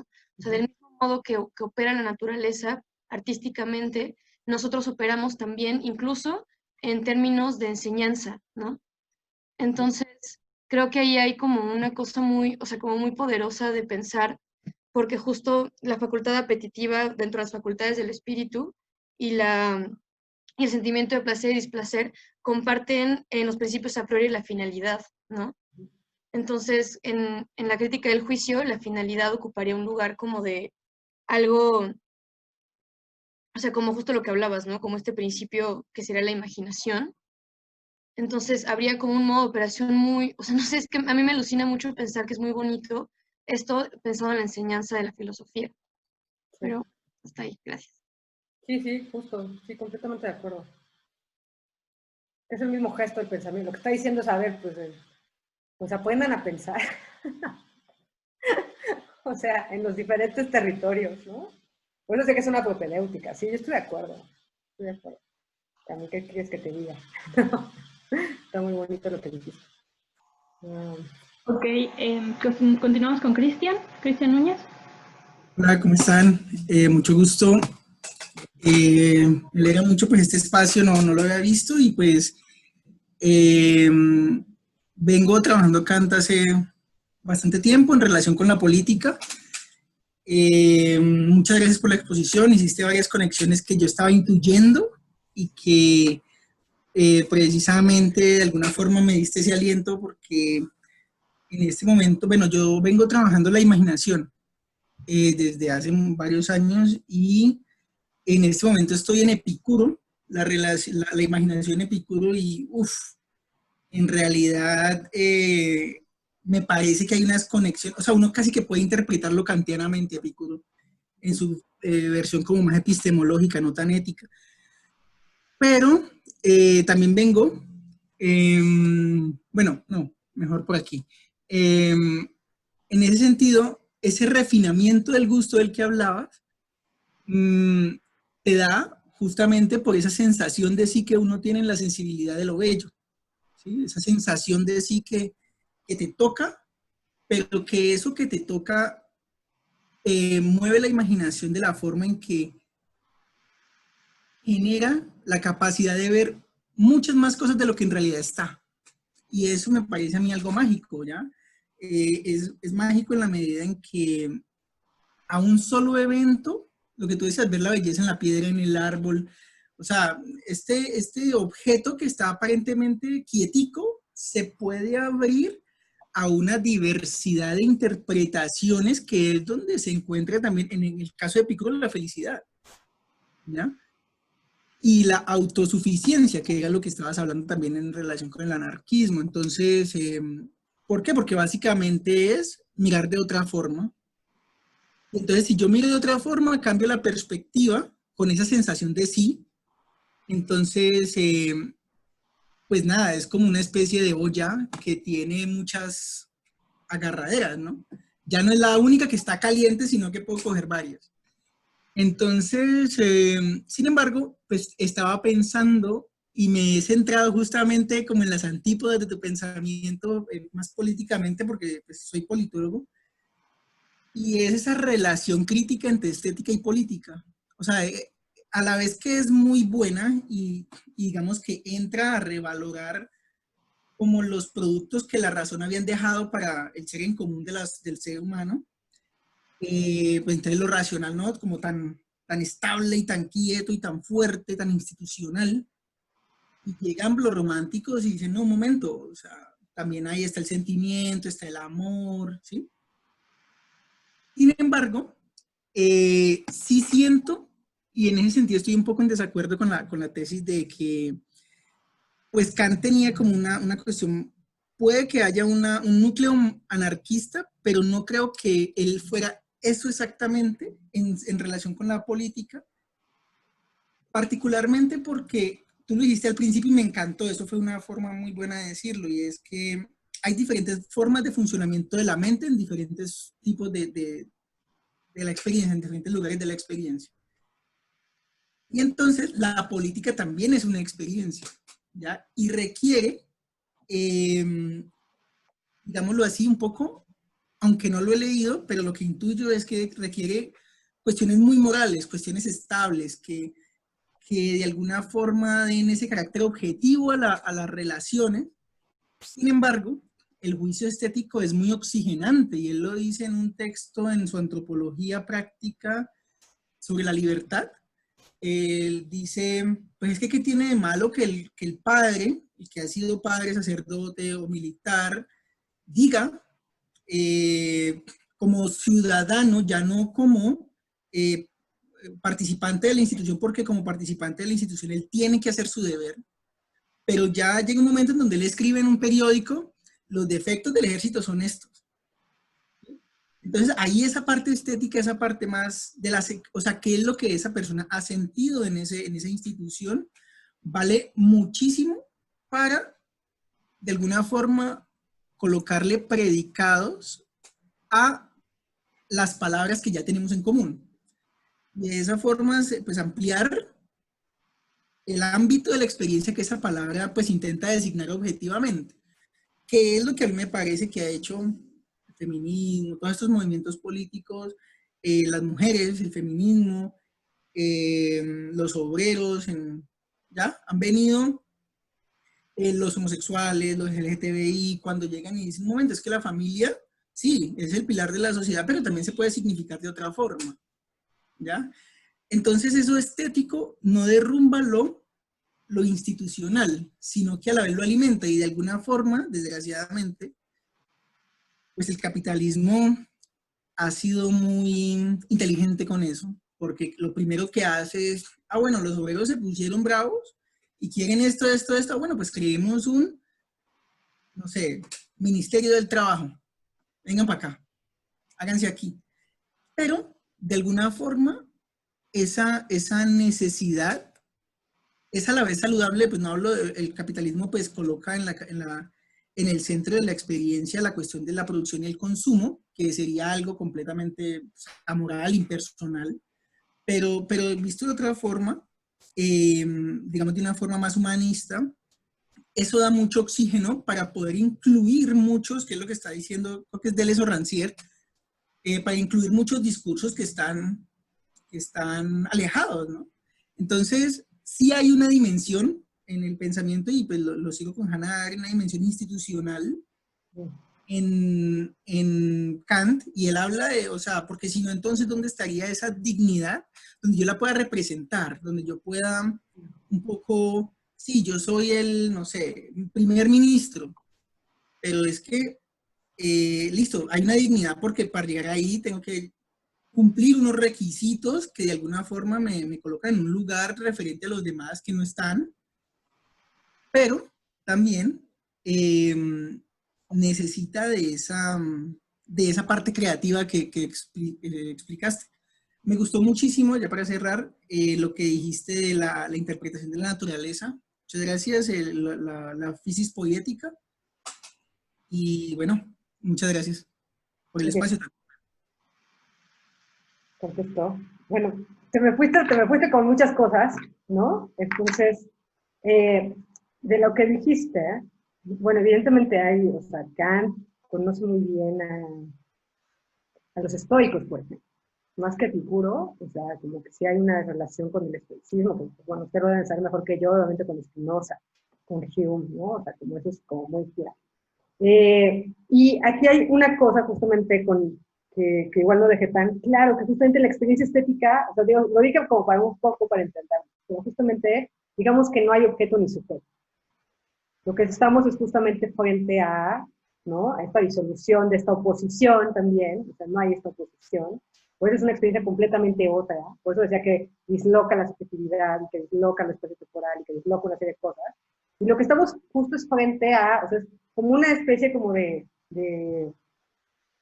o sea, como un ejercicio justo que nos obliga a ver no nada más la forma, sino la actividad que está en la forma. Y por eso también es reflexionante, porque también somos parte de esa misma actividad, ¿no? Entonces es ver y ser vistos por lo otro. Y eso es muy cuestionante, eso es de las cosas que son como muy deslocantes y por eso nos obliga a pensar de otra forma, a sentir de otra forma, ¿no? A abrir justamente el campo de la experiencia y demás. Y de lo segundo que dijiste, es que el problema acá es que yo no estoy hablando de la política institucional, yo hablé de lo político. Justamente lo que hay ahí es lo político. La política es una sombra de lo político, que justamente es la ausencia de lo político. Kant de lo que está hablando, cuando habla de ese sentido común estético, cuando yo dije, o sea, por eso dije, la estabilización de la sociabilidad, ¿qué es la política? Y por eso nos tenemos que imponer reglas y cosas para regularlos, pero en lo político no, en lo político está lo común. Y esto va a resonar en muchos pensadores contemporáneos, ¿eh? Pero hay una diferencia y fundamental. Por eso esto no tiene que ver con la institución. Está justamente, es lo otro, es la experiencia de la comunidad, que justamente no está en la política. La política es su sombra. Ahí no está. Creo que ese es realmente el punto. Kant está pensando, en esta crítica está pensando lo político, lo que da lugar a lo político y que después se anquilosa en la política, si tú quieres. Pero lo que importa es lo político. Esa anquilosación es importantísima, ¿sí? Y digamos, son esos para, y claro, la sombra, porque digamos que es como esa... Es la tutela, lo que después va a ser la tutela. ¿Y qué es lo que está criticando en el texto de la Ilustración? Sí, está criticando una forma de ser, pero me parece que esas instituciones, al ser democráticas, tienen que, y por eso me parece tan importante para la filosofía, digamos, ética kantiana, la parte de la autonomía, o sea, la capacidad, la libertad y la formación del carácter de una sociedad, de una persona democrática. No, pero es el individuo primero, ¿no? Y no viene de fuera. Otra vez, el deber viene de dentro, la obligatoriedad viene de dentro. El deber es algo que uno se da a sí mismo y que es el gobernarse a sí mismo. No es alguien que llega y te dice. Para eso no necesitas una institución. Bueno. Por eso mi hipótesis es, yo sé que eres politólogo, mi hipótesis es, si seguimos, está diciendo Kant, no necesitaríamos que nadie nos venga a decir lo que tenemos que hacer. Y nos podemos organizar, ¿no? Sí, eso, si nos gobernáramos a nosotros mismos, que lo que quiere decir es que no fuéramos egoístas, ¿no? En primer lugar, ¿no? Y viéramos justamente que los fines no son mis fines, sino los fines de los demás, y actuáramos de acuerdo al imperativo categórico, si hiciéramos todo esto, no necesitamos instituciones. Sí, o sea, pero también hay un momento creativo en la institución. Eso es lo único que quisiera como dejar como... Bueno, porque bueno, esa es tu lectura. Yo un poco digo que más bien estoy radicalizando justamente la lectura. la verdad no está contrapuesta. La verdad es que en esa parte ética de Kant que dice, cumple tus contratos, cumple tus promesas a ti mismo y las promesas a los demás, ese afuera es importante, ¿sí? Ese afuera es importante y nada, simplemente... ¿Me Pero dice es como, un con que trapeo acuerdo. con el que trapee las escaleras o con qué? Pero eso dime. es un Vale. acuerdo, no tendrá que ser un contrato. Y Sí, para el acuerdo no necesitas una institución. no, el acuerdo crea la institución. Claro, el acuerdo crea las instituciones. No, Sí, pero sí. claro, o sea, pero no necesitas una institución como la entendemos nosotros. O sea, puedes generar acuerdos con los demás y cumplirlos. Justamente en otras formas de lo político. Por ejemplo, estás en Epicuro, la amistad. No, es que la política es una... Entonces aquí las instituciones es una política de la amistad, claramente. Claro, Es una pero la política... política de la amistad es lo político, no la política. Sí es importante. Sí es importante. De hecho, esa distinción, y perdón que me meta, esa distinción está desde los griegos, o sea, desde cómo tú la pones en ton y team politique, es muy distinta, ¿no? O sea, tú estás hablando de team politique como la política que no se entiende como lo político. Son cosas muy distintas en el griego. Entonces, si lo vas a leer, por ejemplo, desde Epicuro, tendrías que hacer esa lectura y saber qué tipo, o más bien a qué se está refiriendo como politicón o politique o y politicó, ¿no? O sea, ahí hay como una súper diferencia, ¿no? Es que, o sea, lo político, de alguna forma, tiene que ver necesariamente con la creación en el lenguaje y con los significados del lenguaje. No, de Y hecho no. Para un griego no. Perdón que te interrumpa. Para un griego, cuando tú hablas de político, no tiene nada que ver con conceptualizaciones. De hecho, ahí tendría que ver con la política. Esa es como una gran diferencia que hacen los griegos. De hecho, si tú te vas al griego, ahí lo puedes checar. Lo mismo pasa con los alemanes, ¿no? El término de política tiene otra referencia, ¿no? Es un poco lo que te decía Sonia ahorita. La lectura que tú estás haciendo un poco tiene que ver con la lectura democrática, ¿no? Y también entendamos que en ese momento, pues no era un pensamiento democrático como tal. Pero también hay que contextualizar un poco el pensamiento kantiano, ¿no? Creo que eso es un poco lo que yo diría en esta parte.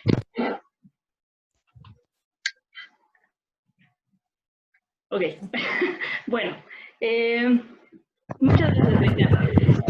Tenemos otra participación que es la de Ernesto. Por favor, Ernesto. Hola, hola, hola otra vez.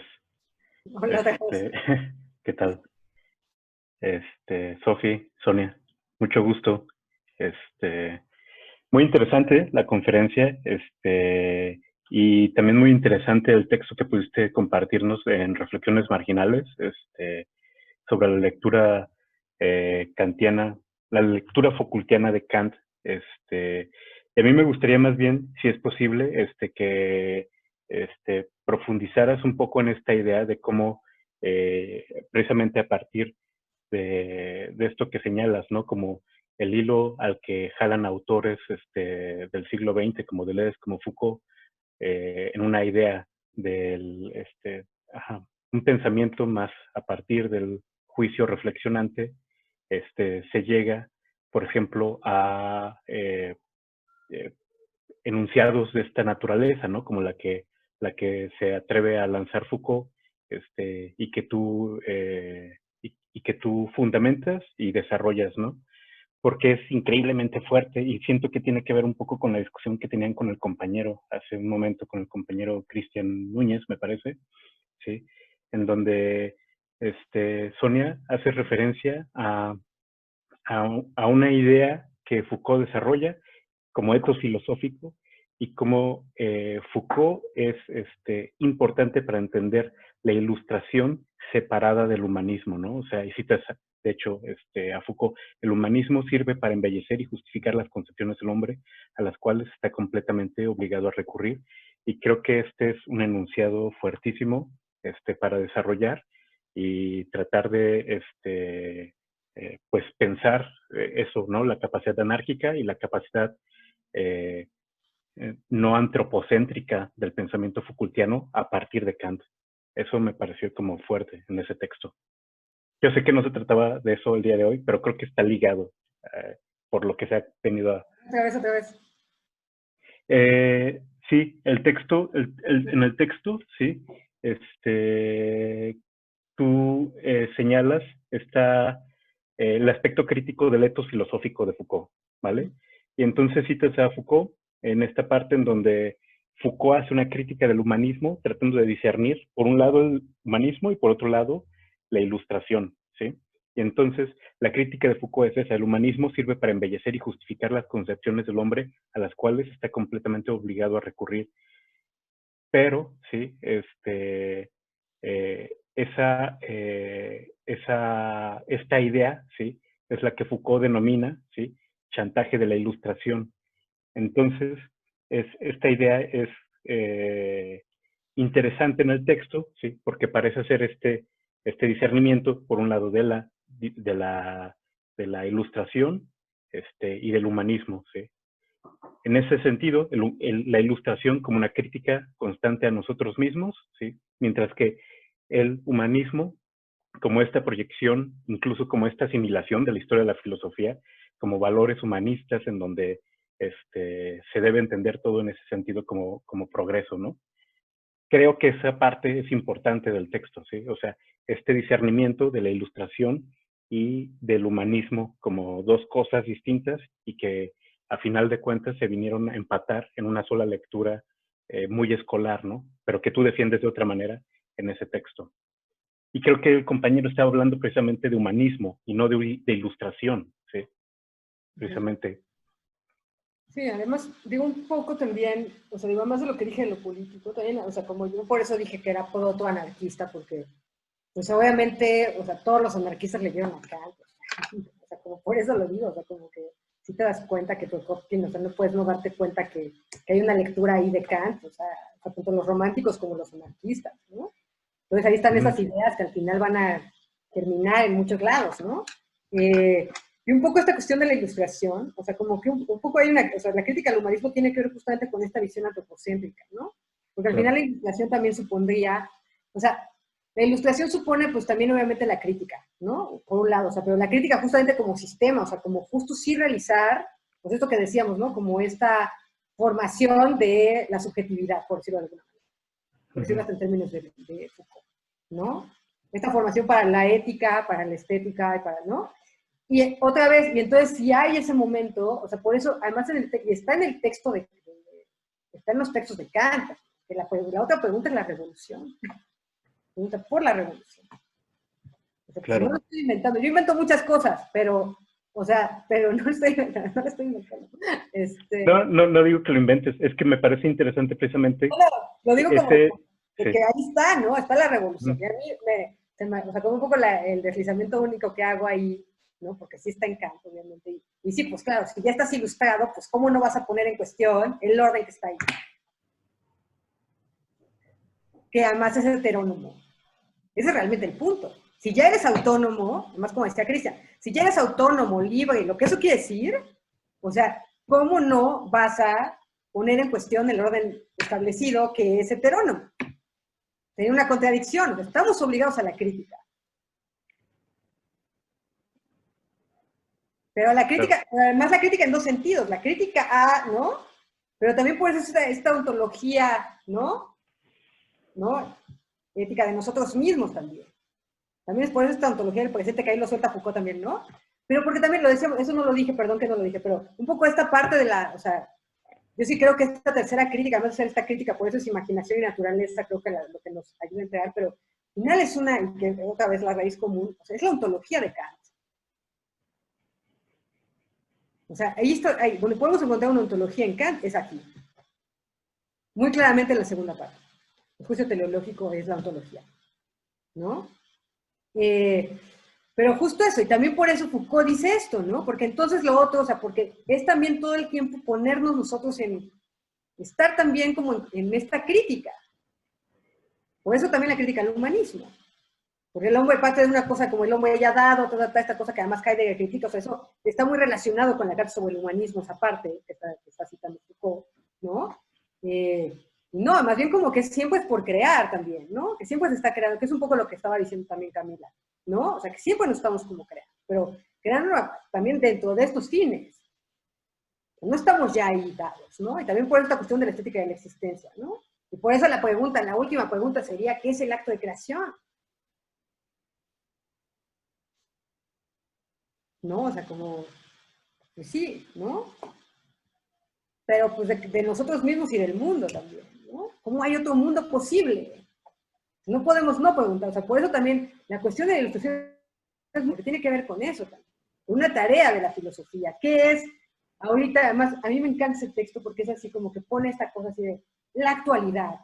¿Qué es lo que es importante? ¿Por qué Kant está preguntando esto, cara? Pues es una cuestión absolutamente, ¿no? Política en términos de lo político, ¿no? Así de, a ver, lo que hace falta es que la gente aprenda a pensar, ¿no? Así. O sea, esto es lo urgente de hacer, y entonces me hago todo mi programa para que aprendan a pensar, ¿no? O sea, digo, lo estoy diciendo, lo estoy sintetizando, así como, ¿no? Pero un poco eso, ¿qué es lo urgente de pensar? Y entonces por eso, o sea, la pregunta de la ilustración es lo urgente, ¿no? Pero ¿por qué es urgente? Porque es lo que nos va a sacar de todo eso. Lo que va a hacer pues, que lleguemos a la era de la crítica. Oye, y una pregunta. ¿No? ¿Qué es urgente ahorita? Por eso Foucault es lo que está retomando, como, ¿no? Otra vez, el genio espera otro genio. Toma el envío, ¿no? Y hace otra cosa. O sea, ¿qué es urgente ahorita? Estaba pensando, a partir de esto, de lo que estás comentando, o sea, nosotros tenemos, por ejemplo, que en la primera crítica, sí, el fundamento del conocimiento es esa subjetividad trascendental, ese sujeto trascendental, ¿no? Es mi interpretación, y no sé si tú estás de acuerdo con eso, que es a partir de ahí, ¿sí? Solamente esa lectura de una primera crítica que se da esta idea de que Kant es un autor que reivindica al humano y que es, por lo tanto, antropocéntrico. Por eso es importante lo que decía Camila, que además lo hemos dicho en las clases, ¿no? Que es muy diferente, o sea, leer las tres críticas, ¿no? O sea, como, bueno, leer el sistema de la crítica a la luz de la crítica del juicio. Digamos que esta lectura a contrapelo cambia completamente acá. Y nos permite decir toda la serie de cosas descabelladas que he dicho el día de hoy. Ya, gracias. Para los kantianos ortodoxos yo creo que se ha de ser muy duro, pero bueno. Nos pega de inicio, pero ya después lo entendemos, no te preocupes. Pero no eres ortodoxa, si no, no me hubieras... No, hasta eso que no. Hay un texto, de hecho, que también mucha gente no lo conoce, pero es Metafísica Dona. Y son justamente las clases que él da. Y ahí hay como cierta visión, ¿no? De este protonarquismo, porque de hecho al final lo dice, ¿no? Que lo primerito que hay que aprender a hacer es aprender a pensar, ¿no? Y vuelve a sacar el saper ego, ¿no? Entonces sí, ahí lo pueden checar. Y de hecho hay una palabra en griego que él mismo llega a utilizar, que es tekonomai, ¿no? Tekonomé, que es hacer con arte, ¿no? Y tiene mucho que ver con la tecné, ¿no? Que tiene que ver con lo voy a poner entre paréntesis, con la técnica, ¿no? Entonces, con el saber hacer, ¿no? Con el saber hacer, ¿no? Y viene de tecno, que es el verbo, ¿no? Del hacer. Bueno, tenemos a Fernando Vilchis y después a Luis y después a Néstor. Muy bien, Fernando. Sí, gracias, buenas tardes. Pues yo una pregunta ahí muy básica. Este sistema de fines para Kant es algo ya dado o es una propuesta, o sea, es un hecho en sí, o esa es su propuesta de Kant, el ver que hay un sistema de fines. O sea, eso me interesa mucho. Si ya lo está dando por un hecho, así como, digamos, un presupuesto, ¿no? Así como decir, esa sería su forma de ver la creación, el origen, su Dios, o es nada más un propuesto. Acuérdate que o sea, es un sistema de fines, pero es una finalidad sin fin.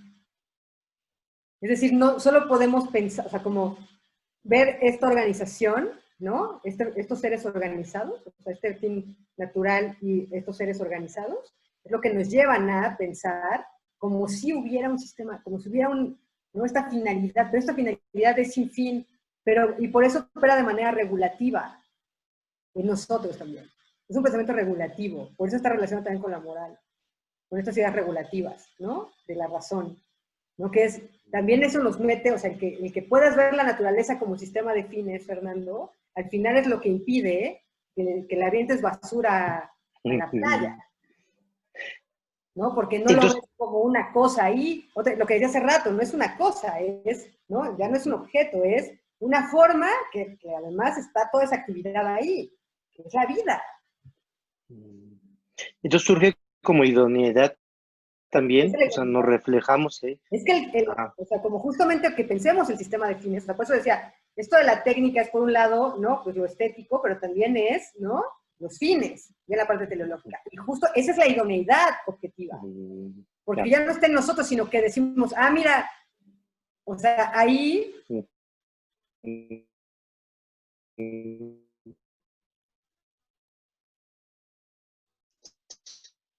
hay una...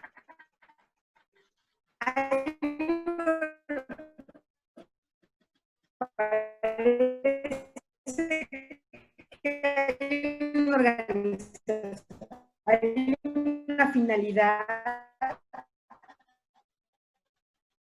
que no me la explico por las leyes. También es darse cuenta de eso, ¿no? Y moverse desde ahí, y desde ahí, pues dirigir también, como electos, ¿no? Desde ahí plantarnos en el mundo, no como esta cosa dominante, ¿no? Separada otra vez, porque también es ponernos como dentro de la naturaleza, ¿no? Ajá. Ok. Sí, seguimos. Luis, por favor. Claro. Pues más que nada hacer un comentario al respecto de esta lectura dinámica kantiana que nos permite también advertir que no todo el desarrollo de su periodo crítico, aunque lo denominemos de esta manera, es igualmente plano, que hay una misma concepción inclusive de la ciencia, porque inclusive en la fundamentación metafísica de las costumbres, parece ser que Kant todavía está pensando en encontrar el fundamento material de la ética en el sentido de una norma que pueda servirnos de manera universal y estática para poder desarrollarnos de manera ética. Sin embargo, y sobre todo en la crítica del juicio, se observa que no es una norma, sino que el desarrollo de la libertad no se constriña a normas, sino a esto, a una expresión que Adela Cortina utiliza y que me encanta, está relacionada más bien con la diligencia de la razón, con este reinventarse que puede inclusive leerse más en clave kantiana, ¿no? Y me parece, hiciste alusión hace rato al primer programa de sistema de estos jóvenes ahí en el seminario de Tubinga, y ellos mismos ya se plantean este problema con relación a la ciencia. Kant todavía está cegado, entre comillas, es la ciencia de su época, por el sistema newtoniano. Pero estos jóvenes, a la luz de Kant, ya se plantean una nueva ciencia, una nueva física, una física que sea favorable para el desarrollo del espíritu. Y eso solamente lo podemos entender a la luz de la crítica del juicio. Si nosotros leemos solo la crítica de la razón pura y luego les llegamos a decirles que estos tres tipos habían leído a Kant, pues decimos a qué Kant leyeron, no tiene nada que ver con la crítica de la razón pura, y por eso me parece bien importante y muy interesante tu lectura. Sí, es que es justo eso, o sea, que lo que hay en esta crítica es lo que ellos después dicen, necesitamos una física, ¿no? O sea, de veras, ¿no? Pero están entendiendo física, o sea, esa física es la física, otra vez. Necesitamos darle alas nuevamente a nuestra física, que avanza fatigosamente de experimento en experimento, y es como una frase irónica, porque es recuperar otra vez esta idea de naturaleza que Kant está rescatando de física, y ellos también, o sea, es como la misma cosa, o sea, por eso ya no es la física newtoniana, un poco hasta en ese párrafito está, es como, a ver, no estamos hablando de la física newtoniana, Kant tampoco aquí, sino estamos hablando de la física. Y ahí ya hay como, pues una vuelta de tuerca, ¿no? Otra vez de lo mecánico a lo técnico, ¿no? Ok. Néstor, por favor. Sí, qué pena. Yo quería hacer una pregunta, pues con pues con referencia como la parte estética y con referencia también a lo que estamos viviendo hoy en día. Entonces la pregunta va dirigida a cómo en la crítica del discernimiento, Kant puede ver el bien o el mal o una catástrofe de una manera estética. ¿Cómo reflexiona Kant sobre un fenómeno malo o bueno, pero de manera estética? Pues es como un hecho, digamos, el coronavirus, como para hablar, ¿qué podría decir Kant sobre una catástrofe como, o bueno, un fenómeno como lo que estamos viviendo? Bueno, pues está cañón. Bueno, para empezar, Kant te diría que si estás en una experiencia estética que puede ser de lo bello o de lo sublime, no es ni bueno ni malo, porque eso tiene que ver con la moral. Entonces ahí ya no tendrías una experiencia estética pura, tendrías una experiencia más bien como, ¿no? Como pues, pasada por otras cosas, ¿no? Por otros intereses. En el caso de las catástrofes, por ejemplo, él habla de lo sublime, pero lo sublime también es muy difícil, ¿no? Porque lo sublime dice, si bien lo bello, o sea, como que pareciera que todos podemos tener como esta discusión, dice, para lo sublime no se puede. Porque de repente lo que pasa en lo sublime es que ante esta experiencia de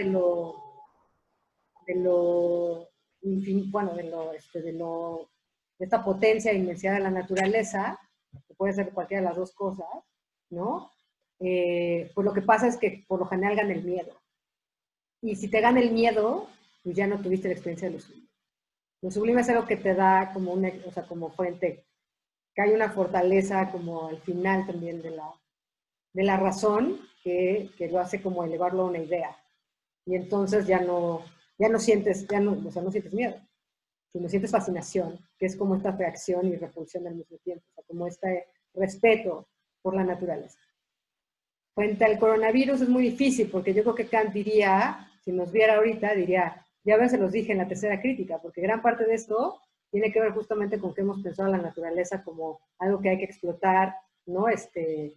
Como si fuera un objeto, y que justamente por eso el planeta está en las condiciones en las que está, y por eso también que no lo pensamos, porque no nos pensamos como dentro de un sistema organizado, creemos que no nos afecta por la contaminación y toda esta serie de cosas, y ni la alimentación, y nos vale, ¿no? Porque pensamos que el orden humano, el mundo humano es lo que se importa, el capitalismo, ¿no? Consumir y demás, y más bien, pues es lo contrario, o sea, justamente esto es un efecto de que no nos pensamos dentro de un sistema de fines, porque entonces nos daríamos cuenta de que si somos tan vulnerables ante un fenómeno de la naturaleza es justamente por nuestra propia causa, por lo que leí hace rato, ¿no? Que pareciera que nos gusta destruirnos entre nosotros. Yo creo que eso es lo que Kant diría. No estoy segura, pero creo que diría algo así. No, pero gracias.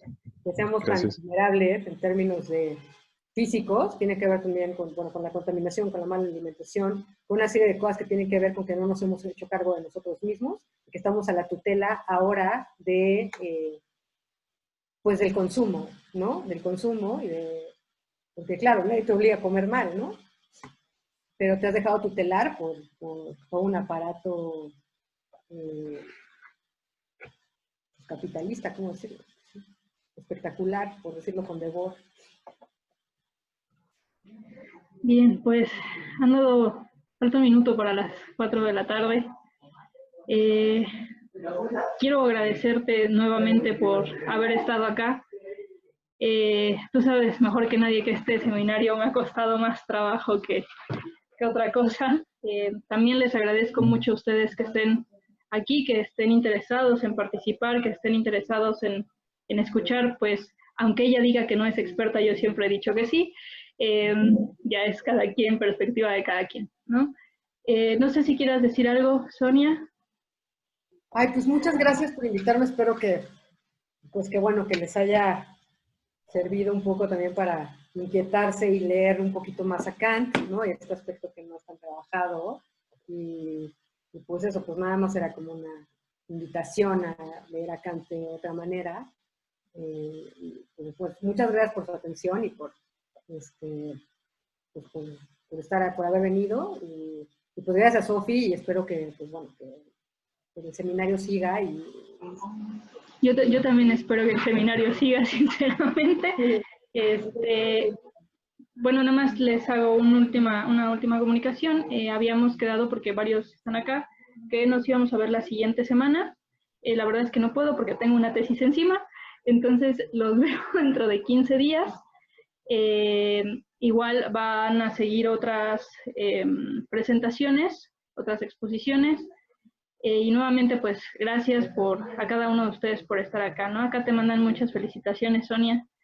Ahora, Flora Lucía, Néstor, ¿no? Que estuvo increíble, que muchas gracias. Y yo creo que si no nos vamos con algo de esto, híjole, Y yo desde que te escuché la primera vez leo así a Kant y no me han quitado la mira de ello. Pues no sé si hay algún otro comentario o ya damos por terminada esta sesión. Bien. Bueno, pues muchísimas gracias a todos. Muchas gracias, Sonia, nuevamente. Gracias, adiós. Hasta luego. Gracias, Sofía. Gracias, Sonia. Bye, Ernesto. Buenas. Muchas Buenas gracias. tardes. Chao. Bye, Carmen. Bye, Muchas Aura. gracias, hasta luego. Bye. Bye, Luis. Mucho gusto.